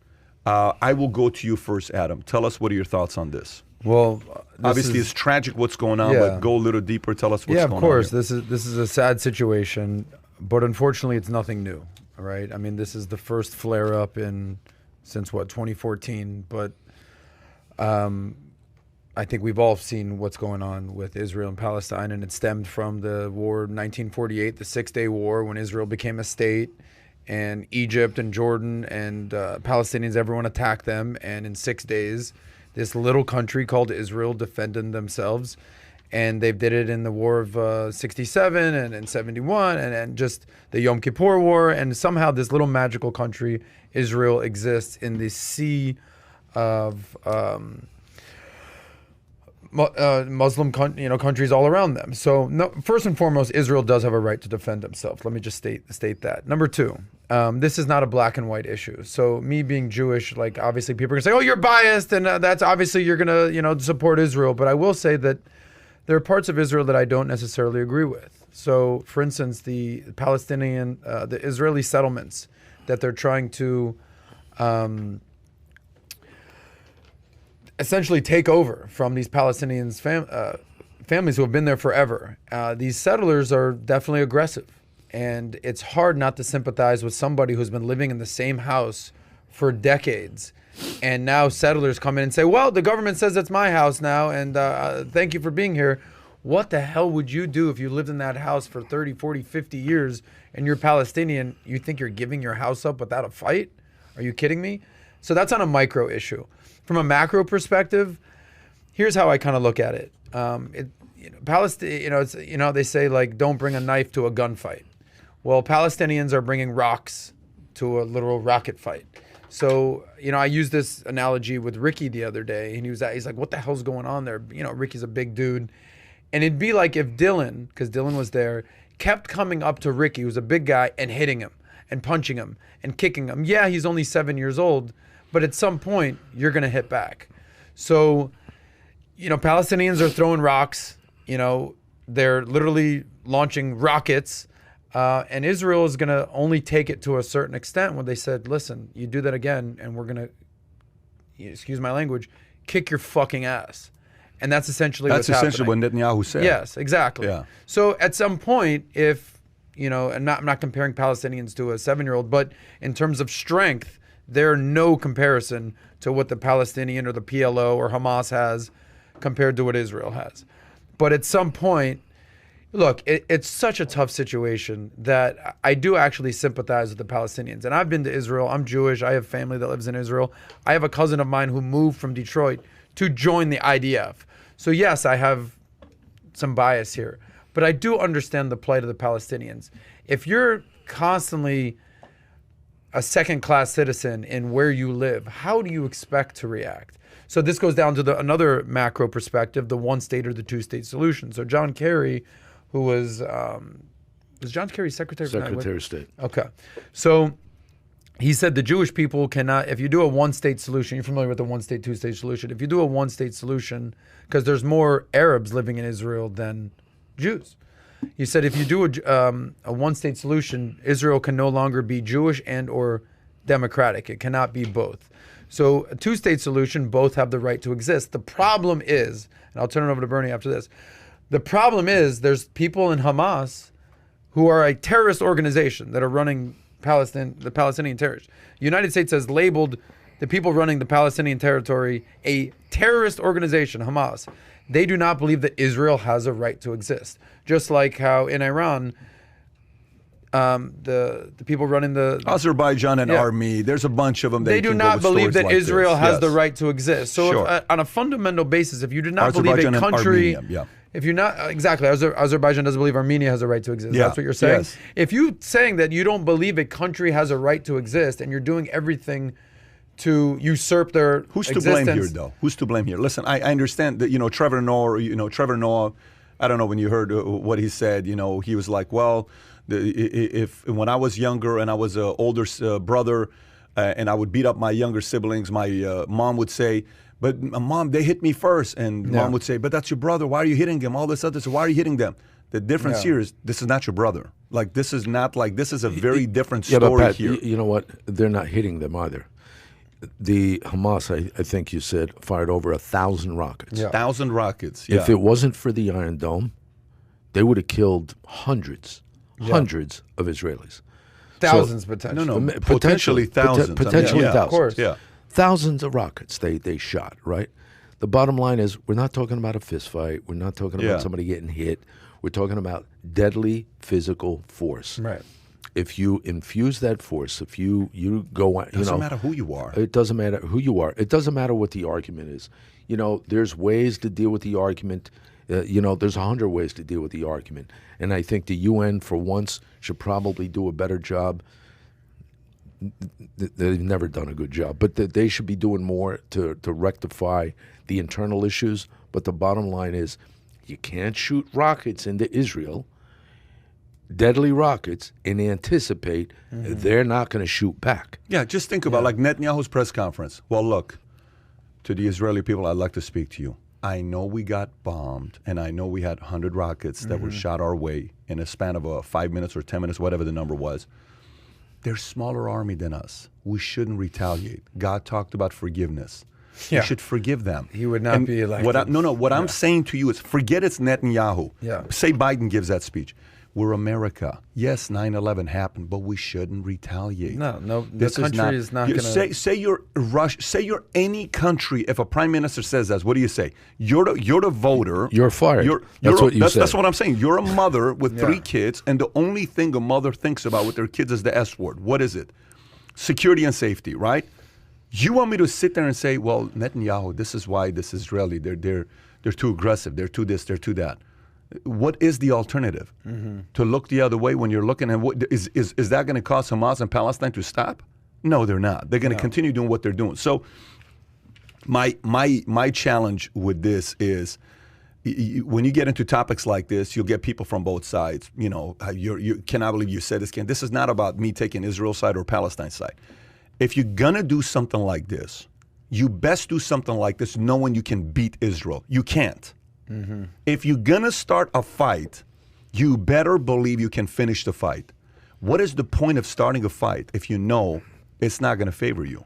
Like it's emotion. Like something that I've had to learn here, being a part of Valuetainment and everything, is try to be more logical, not emotional. Can you imagine the emotion of somebody? They killed my grandson. They took my house. You're running on pure emotion. You think there's logic in behind their actions. They're mad. They're angry. They're upset. They're still angry that someone killed their cousin from 40 years ago, and they're harboring that anger. What do you expect them to do? No, I'm not defending. I'm not justifying their actions. I'm Armenian, and Armenia went up against Azerbaijan. Azerbaijan's got 5 times the amount of budget you got with backing of Erdogan, Turkey, the largest military in the Middle East, while Putin doesn't have the backing of Armenia. Putin does business with Turkey. You think Putin's going to take the side of Armenia, back him up? Who's going to defend Palestine and Hamas to say, hey, you're going to go up against Israel, we'll back you up and go defend a war against Israel? The most ridiculous Air Force in the world, one of the best militaries in the world. Ridiculous. Hamas, the most insane, secret intelligence. You want to go up against somebody like that? The IDF. I don't know about that. To Bernie's point, and you bring up an amazing point here, the fact that Israel, 10 years ago, they invented this Iron Dome, which essentially is a missile defense mechanism that, with 90+% accuracy, can shoot down rockets that are coming over its border. Imagine if they didn't have that. That's what I'm saying. Imagine if they didn't have that, and thousands of missiles landed in the country. People are protesting Israel. They're using force. They're using force. Imagine if 1,000 people died. Would Israel have the justification to do what they want to do? No, there's of course, but here's complete different story here. I'm going to go a complete different angle. You know what that dome did to me when I saw it? What did it do to you when you saw that? What, like, forget about when you saw it. Like, you know how you see it in the video? It's like boom. You're like, what did you think about when you saw that? I've seen that for years, but I get that. But when you see it, what do you think about? The ridiculous technology. Okay, that they have. You think about safety. You think about, wow, that's pretty sick. You think about the direction we're going, where security and safety from doing wars is gone. Meaning, if you want to bomb a place, those days the technology is getting so advanced that countries are going to be able to put a this kind of a dome over where a person. Well, it's not a literal dome. I know, of course. I know. But you know what? People think that it's called a. Think of this. Think of this. You know, and I have a lot of friends in the special operations community, right? Think of this. Today, in Washington D.C., somebody could pick up a phone and call somebody in D.C. and say, "We have a guy. This is his grid coordinates. He could be on the other side of the fucking universe. Completely like somewhere hidden, somewhere, wherever. Within 30 minutes, we, the United States, has an ability to drop a bomb on that guy's head, no matter where he is in the world. Think about that. No matter where he is in the world. How do you feel hearing that? That the fact that we have these capabilities, I mean, it's ridiculous. Does it make you feel safe? Does it make me feel safe that we could do something like that? I mean, it doesn't make me feel unsafe. Okay. No, but what I'm saying to you is the fact that folks in Israel, they ought to be grateful for the technology advancement that country's invested in to provide that kind of security. Because how small is Israel? Israel's not a big country. Israel's the size of like Delaware. Yeah, Israel is so tiny, it's ridiculous. And by the way, Palestine's even smaller. Like when you think about how small. And it's not also just wartime capability, right? When the FBI had a hard time getting into the iPhones, right? Who'd they go to? They go to Israel. They go to the Israelis. Well, there's an amazing book called Startup Nation that I read, I don't know, 10 years ago, and it talked about how it's like the little engine that could, how this little country was able to manifest itself into this ridiculous technologically advanced country. And I'll say one thing, because I'm sure we'll move on to the next topic, but we were texting, ironically, yesterday, or DMing yesterday, on the plane. You remember this? Yeah. And we were talking about Israel and Tel Aviv, and you go, I guess we're not opening up a Valuetainment office in Tel Aviv anytime soon, And I go, and I've been to Tel Aviv. I actually said the opposite. You know, you said, I guess we are because of how safe it is. Gotcha. That's okay, what I thought you were being sarcastic. No, I was saying the opposite. I was saying you would feel safe. Now he's going to check to make sure. No. I said, sounds like a safe place to move Valuetainment headquarters. I thought you were being sarcastic. No, I was actually saying if you got if you got one of those domes that you're protected. But here's what I'll say about Tel Aviv. I'm from Miami. I'm from Miami Beach. It's like Miami Beach, bro. Like it's like you go to the beaches, you're having a great time. You go to the discotecas, you're dancing, you're doing the, you're having fun. You're living a life that you would not think you're living in the Middle East. It's awesome. But Adam, you know what? That's all over the Middle East. You know, when you're watching video of Syria, right? You're watching the bombs and the knocking out sites and doing all this other stuff. You go online, you go on Facebook, and you'll see people in Syria. They're having weddings, they're having parties, they're going out to restaurants, and you're looking at this thinking, where the fuck is that guy? Because I just saw this morning in Aleppo or whatever. Yeah, right. I just saw this morning where they annihilated an entire city, and this guy's getting married. You know, that's all over the Middle East. Why? Because it's the way they've learned to live.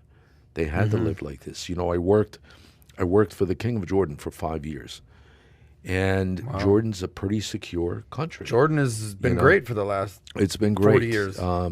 But I was also there in November of 2005 when they bombed the 3 hotels, right? And all over this country, everybody was saying, oh, my God, it's losing it. It's not going to be secure anymore. There's no security in Jordan. And yet I was in Jordan, I don't know, 70 times over 5 years. It's phenomenal. It was a phenomenal country. It's the way they've learned to live. It's the way the Israelis have learned to live. They have, you go into a mall in Tel Aviv, you're going to be checked for weapons. You're going to be checked for a vest. That's the way they learn to live.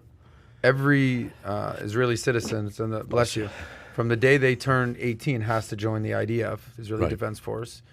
And everyone has guns, and the guns in the country, everyone has them, AK-47s, whatever it is. And it's a very safe place. You feel very secure. So as a Jew, you go there and it's not what you like. For instance, the Jewish people in America, you kind of get this like everyone feels safe. No, not at all. Guns, not at all. AK-47. Exactly. You feel like every Jew is like Mort Greenberg from The Family Guy, and he owns a pharmacy. Like that's what's. But they're freaking badasses. It's ridiculous. Most aggressive. I'm assuming you never joined that military. I did meet some nice girls, though. You did. I did meet some nice girls. I can see that. But how about we talk a little economy? I want to get 2 stories in before we wrap up. We got 9 minutes. Okay, CNBC story. Inflation speeds up in April as consumer prices leap 4.2%, fastest since 2008. Now, when you read this story, this is the highest rate of inflation over the past year, jumped from 4.2 to 4.2 from 2.6% the prior month, highest since 2008. Senior Federal Reserve officials who are supposed to protect the U.S. from high inflation insist the increase is temporary.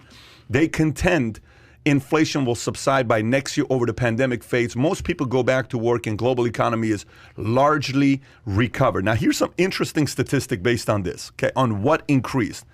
Energy prices overall jumped 25% from a year earlier. 49.6% increase for gasoline, 37.3% for fuel oil. Then on top of that, this is the random weird statistic. Used car and truck prices, which are seen as a key inflation indicator, surged 21%. No. What the hell is used car prices going up 21%? Just in April alone, it increased by that little, lemon you're going to buy for $2,200 is officially $2,500. Okay, Yeah. That the $10,000 truck you were going to buy last year, this year you're going to have to pay $12,200 for it, a used car. So, what's going to happen with this? Are the rates going to go up? Are they trying to kind of keep people calm where they don't want to scare anybody? Lumber prices alone have risen 124% in 2021. Once again, lumber prices alone have risen 124%. What are they saying it's from, though? What are they saying it's They're from? just saying it's just temporary. It's not because, Based on what? And copper, often as seen as proxy for economic activity, has jumped nearly 36%. By the way, houses here. You know what kind of houses people are buying that they're moving here from New York or other places? They're wanting to buy homes that have already been fully built. The tear downs, there's not too many tear down conversations. Lumber's ridiculous. Because of lumber being ridiculous prices, and you have to pay for it. Right. Exactly. Building costs going up. And also in New York, you get a shoebox for $1 million. Down here, you're living the good life. Yeah. You are living a pretty good life at $1 million. So, but New Yorkers, stay in New York. Inflation. No. Ride the wave. Tough it out. I don't. Here's the problem with New Yorkers, people from Jersey, people from the Northeast. You want to go to Florida because you feel safer. You want to go to Florida because the economy's better. Yeah. Okay, go to Florida, but don't bring your politics with you. Keep your politics up there. Don't come down here. That's hard to do. And try to vote the same way, think the same way, because thinking the same way isn't what changed Florida. Your politics in New York City is far different than what's going on in Florida. The politics in New York City is why you're leaving New York City. That's exactly right. Right. So either keep your ass up there, or come to Florida.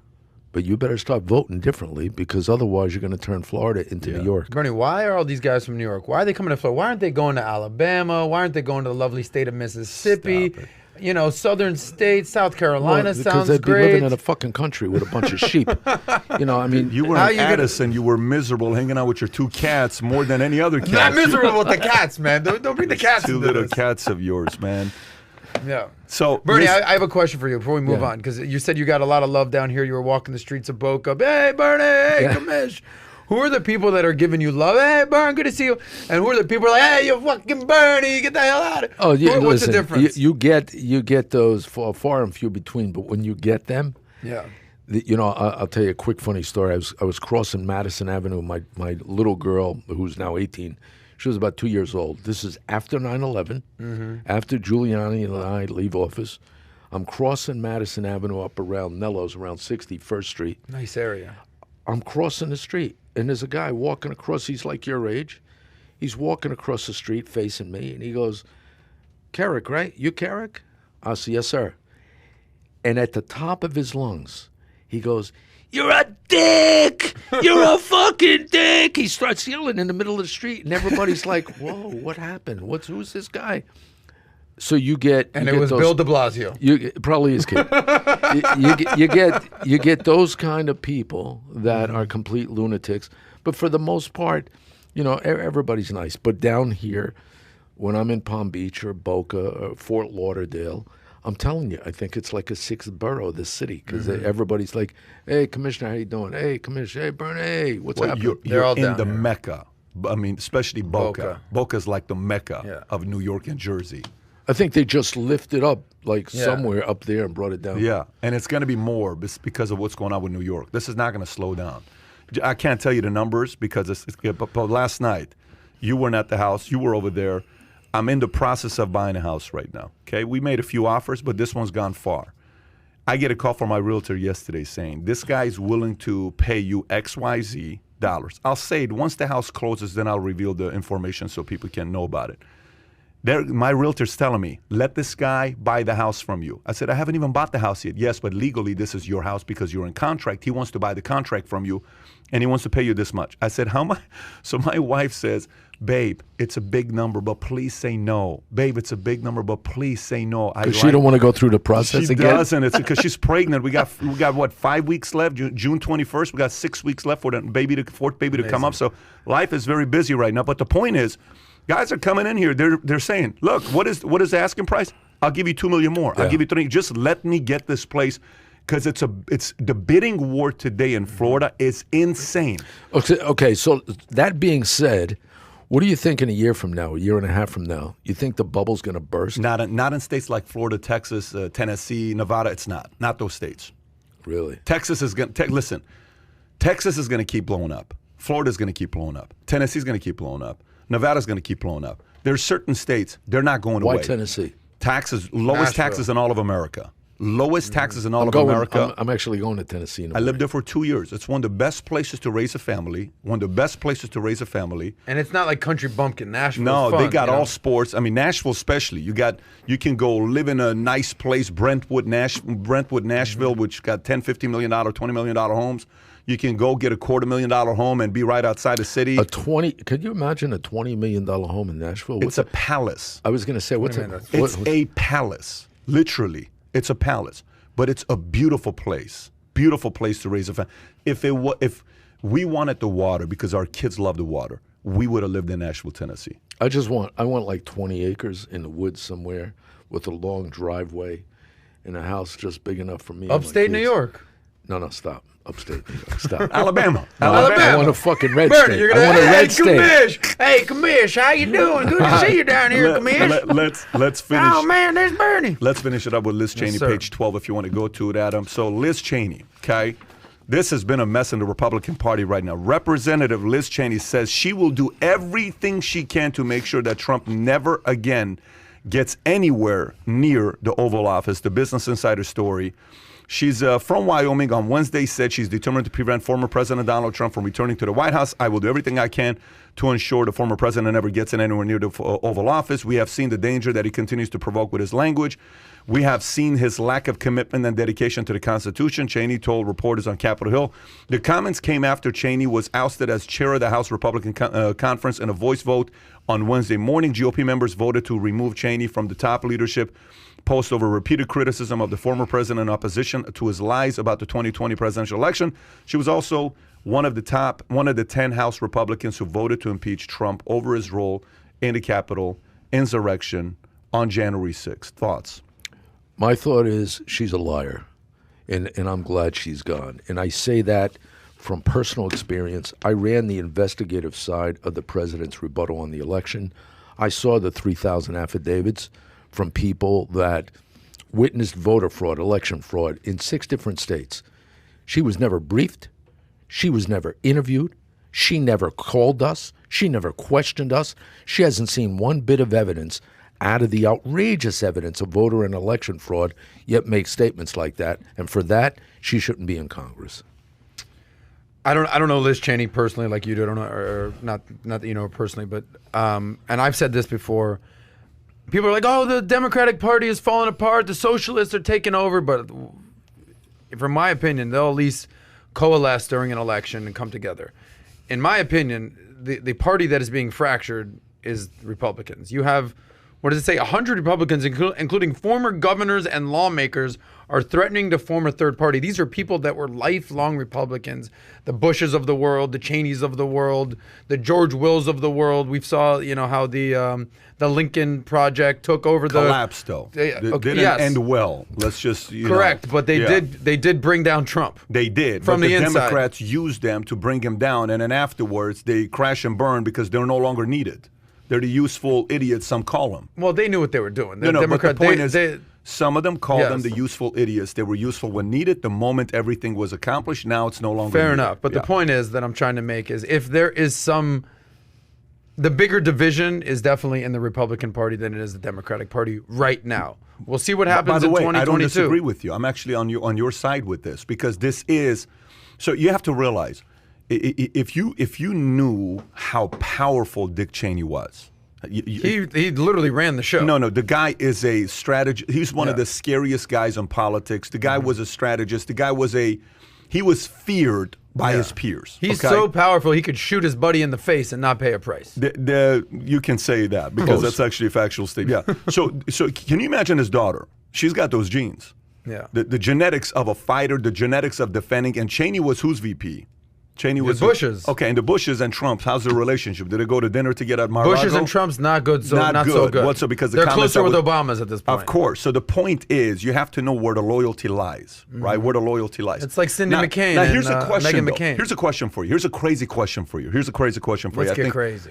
Sam, am I above my appointment? You're 11:02. Okay. So here's a crazy question for you. Republican Party. Say there's a split. We have a third party. I know we have like a few other third parties, whatever, independent, libertarian, Greene, all that. But I'm talking about like a legitimate 20%, 25% party, right? Mm-hmm. Which party is more like Ronald Reagan? The Liz Cheney, Bush, party, the what do you call it? The conservative Lincoln Republicans, Project. the Lincoln Project. Do you think they're more like Reagan, or do you think Trump's MAGA party is more like Reagan? Who's more like Reagan? More like Reagan? Like Reaganomics, like Reagan, the way he ran America. Trump. Who's more like Reagan? Trump's. You think so? 100%. What do you think? I'm taking the opposite. So if you're listening to this, yeah. Thumbs up if you think the Trump is more like Reagan versus the Cheneys, the Bushes of the world are like Reagan. Thumbs up, it's more Trump like Reagan. Thumbs down if no, it's Bush, Cheney, are more like Reagan. I actually want to hear your thoughts when you're saying this. So tell me why you say Trump's camp, MAGA, is more like Reagan. Because he believes in much of the same stuff Reagan did. Smaller government. The Bush Republican Party is all about the swamp. It's all about the swamp. It's all the connections, the long-time connections of Washington, D.C. And look, I got to be honest. I followed this stuff for years. I never got involved as much as I did in the aftermath of the election. And there were people on the Bush side of the House, the Republican side of the House, basically saying, leave the election alone. Don't talk about it. Don't go public. Don't cooperate with them. Don't talk to the president's legal team. Why? Why not? What are you hiding? Or what are you trying to prevent from happening? The bottom line is, there was overwhelming evidence of voter and election fraud. I saw it. I collected the affidavits. We interviewed hundreds of people. I got it. But why wouldn't you want that to come out? Why is it not okay to talk about it? They censured the president. They censored the president. They've censored anybody that goes on social media and tries to talk about it. For the people that were there, that saw what I saw, this is outrageous. And I don't give a shit if it's Republican and Democrat. I don't care. The bottom line is every vote should count, and every vote should be a legal vote. When you have 350,000 ballots that are cast between 1 a.m. and 5 a.m. in Pittsburgh, and there's no Republican observers, okay, that's illegal. It's illegal. It's a fucking crime. When you have 150,000 cast in Philadelphia between 1 and 5 a.m., that's a crime. Why hasn't it been investigated? How can Liz Cheney stand up and say, it's all a lie? What do you say to those who say, Benard, this has already been addressed. It went to court. Even Georgia, the governor came out and he didn't do anything. Even, you can go to all these. Here's what you say about the court issue. The court issue, and I'll finish with this one statement. The court issues, in almost every case, there was no they didn't find that the petitioner had standing, or they said it's a state issue. And you know what? They're right. Here's the bottom line for the people that were there. The Democrats stole the election. They infused ballots.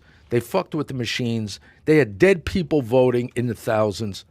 They stole the election. But that is not why Donald Trump is not the president today.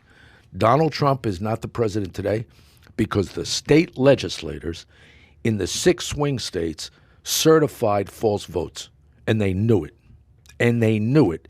They certified their election numbers in those states just to get it over. Why? Because they're a part of that Bush entourage, that Bush party. They hated Trump. They didn't like what he stood for. And they are the reason he's not in the White House today. So you're saying it's the actual Republicans who are running those 100%. states? So not even the Democrats? You're 100%. Saying, is it the Democrats or the Republicans that fucked Democrats Trump? stole the election, but if the Republicans did their job, if the state legislators did their job and did not certify those votes until there was a real investigation, you have Arizona right now. Right now, today, they're still in court messing with the audit in Arizona. You have the same thing going on in Michigan, in Antrim County, where they found the turnover of Trump votes to Biden. They found them in the machines. That stuff is still going on. The certifications should have never been done. Let me ask you, and in the great words of Big Lebowski, it's kind of like your opinion, man. How accurate do you think you are? But meaning, it's not, like, are you 1,000% confident that's exactly what happened? Or it's like, look, I kind of think this is what happened. I am 1,000% confident. You know why? Because I have the affidavits. I have the legal affidavits. They're sworn under the penalty of perjury. There's thousands of them. Thousands. What do you fucking ignore these people that were there? So who do you blame? Who do you blame for all this? Because you sounds like you're blaming Republicans. I am blaming Republicans. Oh, my God. I am. By the way, say there's a third party. Let's break those two apart. Say there's a third party, okay? So they're not winning. No, if there's a third party, by a landslide, who wins? Democrats, not by even a close. landslide. Not even close. Or does, because it seems like the fear is so high that they're thinking Trump's going to run 2024. Do you think he is? 2024? I don't know. Place your bets. 80% chance, 60%, 50? 80. So 80 very high. Yeah. 80 runs. Okay. Listen, if so many people are doing everything in their power to prevent it from happening, they're thinking very high likelihood he's going to be running, and they're scared. That's all I can say to you. And I don't know. No. Bro, if you're saying stuff like this is only stemmed from fear. What if this takes place? They're petrified. Yeah. They're You don't petrified. think this is coming from conviction and moral authority? I do think it is, but the only reason you're putting so much energy into it is because you also believe odds are this guy's going to run. We cannot have this guy run, because if he runs, what's he going to do? What's he going to expose? What's he going to show? What's he going to revert back to? What's going to be taking place? What's going to be the next swamp? We're going to lose our deals. I don't know. But all I know is I wish we had another hour today, but we don't. We went 9 minutes over. Caroline is standing over here telling me, Pat, you got a call to get on. Bernard, man, it's been great having you on, bro. I got to tell you, this was phenomenal. Thanks, dude. And we're going to have a good lunch right afterwards. We'll go grab a bite, and we'll have you back on hopefully here soon again. And on behalf of the sixth borough, welcome. We'd love to have you again. Yeah. See you in the streets. Yeah. Oh, man, this was great. This was great. Thank you. Okay, folks, if you're listening to this, we are doing this again, I believe, Tuesday. I'm officially back in town. We'll be doing this again back to 2 days. If you enjoyed today's podcast, smash that subscribe button. It's a separate channel. Let them know. It is a different channel. We will see you next Tuesday. Have a wonderful weekend, everybody. Take care. Bye-bye, bye-bye, bye-bye.